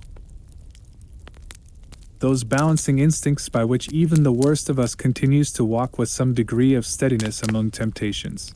And in my case, to be tempted, however slightly, was to fall. Instantly the spirit of hell awoke in me and raged. With a transport of glee, I mauled the unresisting body, tasting delight from every blow, and it was not till weariness had begun to succeed that I was suddenly, in the top fit of my delirium, struck through the heart by a cold thrill of terror. A mist dispersed. I saw my life to be forfeit, and fled from the scene of these excesses, at once glorying and trembling, my lust of evil gratified and stimulated, my love of life screwed to the topmost peg. I ran to the house in Soho, and to make assurance doubly sure, destroyed my papers. Thence I set out through the lamplit streets, in the same divided ecstasy of mind, gloating on my crime, light-headedly devising others in the future, and yet still hastening and still hearkening in my wake for the steps of the avenger. Hyde had a song upon his lips as he compounded the draught, and as he drank it, pledged the dead man. The pangs of transformation had not done tearing him, before Henry Jekyll, with streaming tears of gratitude and remorse, had fallen upon his knees and lifted his clasped hands to God. The veil of self-indulgence was rent from head to foot. I saw my life as a whole. I followed it up from the days of childhood, when I had walked with my father's hand, and through the self-denying toils of my professional life, to arrive again and again, with the same sense of unreality, at the damned horrors of the evening. I could have screamed aloud. I sought with tears and prayers to smother down the crowd of hideous images and sounds with which my memory swarmed against me, and still, between the petitions, the ugly face of my iniquity stared into my soul. As the acuteness of this remorse began to die away, it was succeeded by a sense of joy. The problem of my conduct was solved. Hyde was thenceforth impossible. Whether I would or not, I was now confined to the better part of my existence, and oh, how I rejoiced to think it! With what willing humility I embraced anew the restrictions of natural life. With what sincere renunciation I locked the door by which I had so often gone and come, and ground the key under my heel. The next day came the news that the murder had been overlooked, that the guilt of Hyde was patent to the world, and that the victim was a man high in public estimation. It was not only a crime, it had been a tragic folly. I think I was glad to know it. I think I was glad to have my better impulses thus buttressed and guarded by the terrors of the scaffold. Jekyll was now my city of refuge. Let but Hyde peep out an instant, and the hands of all men would be raised to take and slay him. I resolved in my future conduct to redeem the past, and I can say with honesty that my resolve was fruitful of some good. You know yourself how earnestly in the last months of last year I labored to relieve suffering. You know that much was done for others, and that the days passed quietly, almost happily for myself. Nor can I truly say that I wearied of this beneficent and innocent life. I think instead that I daily enjoyed it more completely. But I was still cursed with my duality of purpose, and as the first edge of my penitence wore off, the lower side of me, so long indulged, so recently chained down, began to growl for license. Not that I dreamed of resuscitating Hyde. The bare idea of that would startle me to frenzy. No, it was in my own person that I was once more tempted to trifle with my conscience, and it was as an ordinary secret sinner that I at last fell before the assaults of temptation. There comes an end to all things. The most capacious measure is filled at last, and this brief condescension to evil finally destroyed the balance of my soul. And yet I was not alarmed. The fall seemed natural, like a return to the old days before I had made discovery. It was a fine, clear, January day, wet underfoot where the frost had melted, but cloudless overhead, and the Regent's Park was full of winter chirpings and sweet with spring odors. I sat in the sun on a bench, the animal within me licking the chops of memory, the spiritual side a little, drowsed, promising subsequent penitence, but not yet moved to begin. After all, I reflected, I was like my neighbors, and then I smiled. Comparing myself with other men, comparing my active goodwill with the lazy cruelty of their neglect. And at the very moment of that vainglorious thought, a qualm came over me, a horrid nausea and the most deadly shuddering. These passed away, and left me faint, and then as in its turn the faintness subsided, I began to be aware of a change in the temper of my thoughts, a greater boldness, a contempt of danger, a solution of the bonds of obligation. I looked down. My clothes hung formlessly on my shrunken limbs. The hand that lay on my knee was corded and hairy. I was once more Edward Hyde. A moment before I had been safe of all men's respect, wealthy, beloved, the cloth laying for me in the dining room at home, and now I was the common quarry of mankind, hunted, houseless, a known murderer, thrall to the gallows. My reason wavered, but it did not fail me utterly. I have more than once observed that, in my second character, my faculties seemed sharpened to a point and my spirits more tensely elastic. Thus it came about that, where Jekyll perhaps might have succumbed, Hyde rose to the importance of the moment. My drugs were in one of the presses of my cabinet. How was I to reach them? That was the problem that, crushing my temples in my hands, I set myself to solve. The laboratory door I had closed. If I sought to enter by the house, my own servants would consign me to the gallows. I saw I must employ another hand, and thought of Lanyon. How was he to be reached? How persuaded? Supposing that I escaped capture in the streets, how was I to make my way into his presence? And how should I, an unknown and displeasing visitor, prevail on the famous physician to rifle the study of his colleague, Dr. Jekyll? Then I remembered that of my original character, one part remained to me. I could write my own hand, and once I had conceived that kindling spark, the way that I must follow became lighted up from end to end. Thereupon, I arranged my clothes as best I could, and summoning a passing hansom, drove to an hotel in Portland Street, the name of which I chanced to remember. At my appearance, which was indeed comical enough, however tragic a fate these garments covered, the driver could not conceal his mirth. I gnashed my teeth upon him with a gust of devilish fury, and the smile withered from his face, happily for him, yet more happily for myself, for in another instant I had certainly dragged him from his perch. At the inn, as I entered, I looked about me with so black a countenance as made the attendants tremble.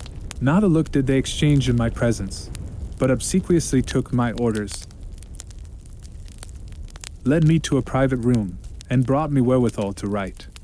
Hyde in danger of his life was a creature new to me, shaken with inordinate anger, strung to the pitch of murder, lusting to inflict pain. Yet the creature was astute, mastered his fury with a great effort of the will, composed his two important letters, one to Lanyon and one to Poole, and that he might receive actual evidence of their being posted, sent them out with directions that they should be registered. Thenceforward, he sat all day over the fire in the private room, gnawing his nails. There he dined, sitting alone with his fears, the waiter visibly quailing before his eye, and thence, when the night was fully come, he set forth in the corner of a closed cab, and was driven to and fro about the streets of the city. He, I say, I cannot say I. That child of hell had nothing human. Nothing lived in him but fear and hatred. And when at last, thinking the driver had begun to grow suspicious, he discharged the cab and ventured on foot, attired in his misfitting clothes, an object marked out for observation, into the midst of the nocturnal passengers. These two base passions raged within him like a tempest. He walked fast, hunted by his fears, chattering to himself, skulking through the less frequented thoroughfares, counting the minutes that still divided him from midnight. Once a woman spoke to him, offering, I think, a box of lights. He smote her in the face, and she fled. When I came to myself at Lanyon's, the horror of my old friend perhaps affected me somewhat. I do not know.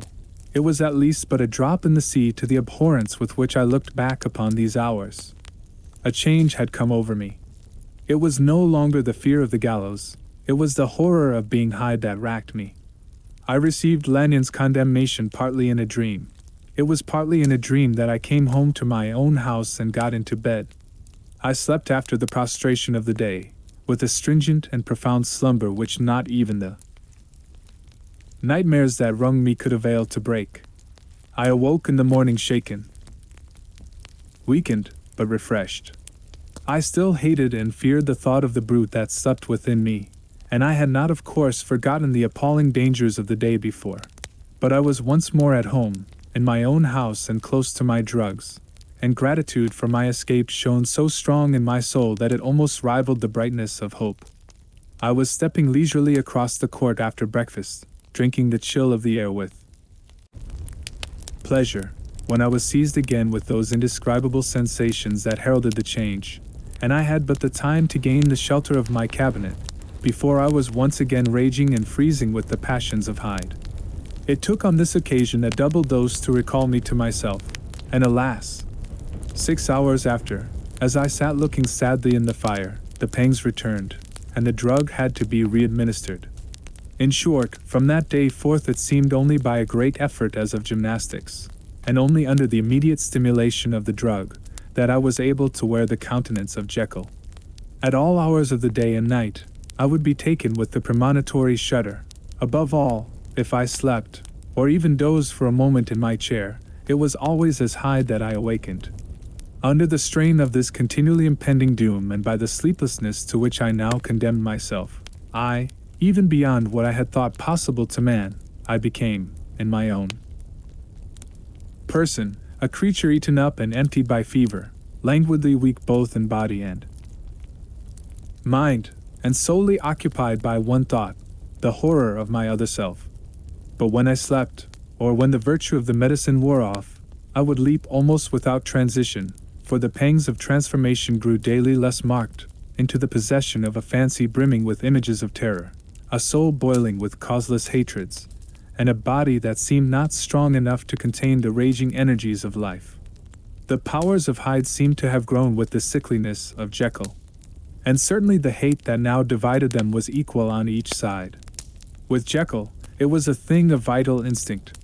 He had now seen the full deformity of that creature that shared with him some of the phenomena of consciousness, and was coir with him to death, and beyond these links of community, which in themselves made the most poignant part of his distress, he thought of Hyde, for all his energy of life, as of something not only hellish but inorganic.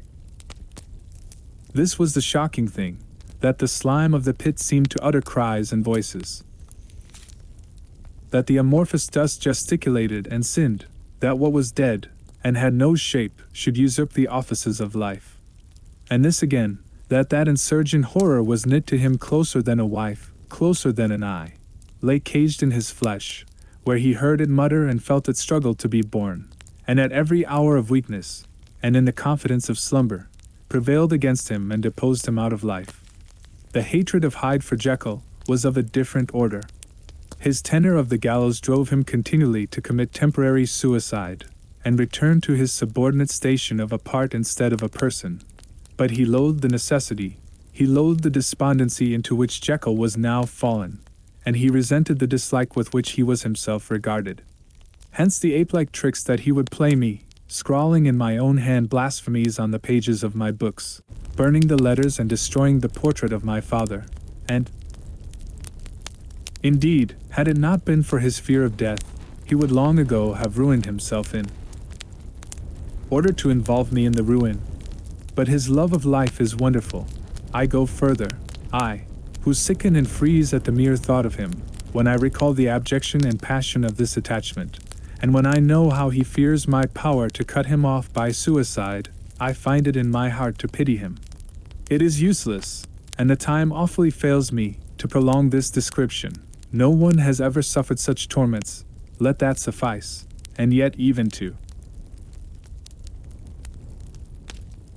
these, habit brought, no, not alleviation, but a certain callousness of soul, a certain acquiescence of despair, and my punishment might have gone on for years, but for the last calamity which has now fallen, and which has finally severed me from my own face and nature. My provision of the salt, which had never been renewed since the date of the first experiment, began to run low. I sent out for a fresh supply, and mixed the draught. The ebullition followed, and the first change of color, not the second, I drank it, and it was without efficiency. You will learn from Poole how I have had London ransacked. It was in vain, and I am now persuaded that my first supply was impure, and that it was that unknown impurity which lent efficacy to the draught. About a week has passed, and I am now finishing this statement under the influence of the last of the old powders. This, then, is the last time, short of a miracle, that Henry Jekyll can think his own thoughts or see his own face, now how sadly altered, in the glass. Nor must I delay too long to bring my writing to an end, for if my narrative has hitherto escaped destruction, it has been by a combination of great prudence and great good luck. Should the throes of change take me in the act of writing it, Hyde will tear it in pieces. But if some time shall have elapsed after I have laid it by, his wonderful selfishness and circumscription to the moment will probably save it once again from the action of his ape-like spite. And indeed the doom that is closing on us both has already changed and crushed him. Half an hour from now, when I shall again and forever re-endue that hated personality, I know how I shall sit shuddering and weeping in my chair, or continue, with the most strained and fear-struck ecstasy of listening, to pace up and down this room, my last earthly refuge, and give ear to every sound of menace. Will Hyde die upon the scaffold? Or will he find courage to release himself at the last moment? God knows, I am careless. This is my true hour of death, and what is to follow concerns another than myself. Here then, as I lay down the pen and proceed to seal up my confession, I bring the life of that unhappy Henry Jekyll to an end.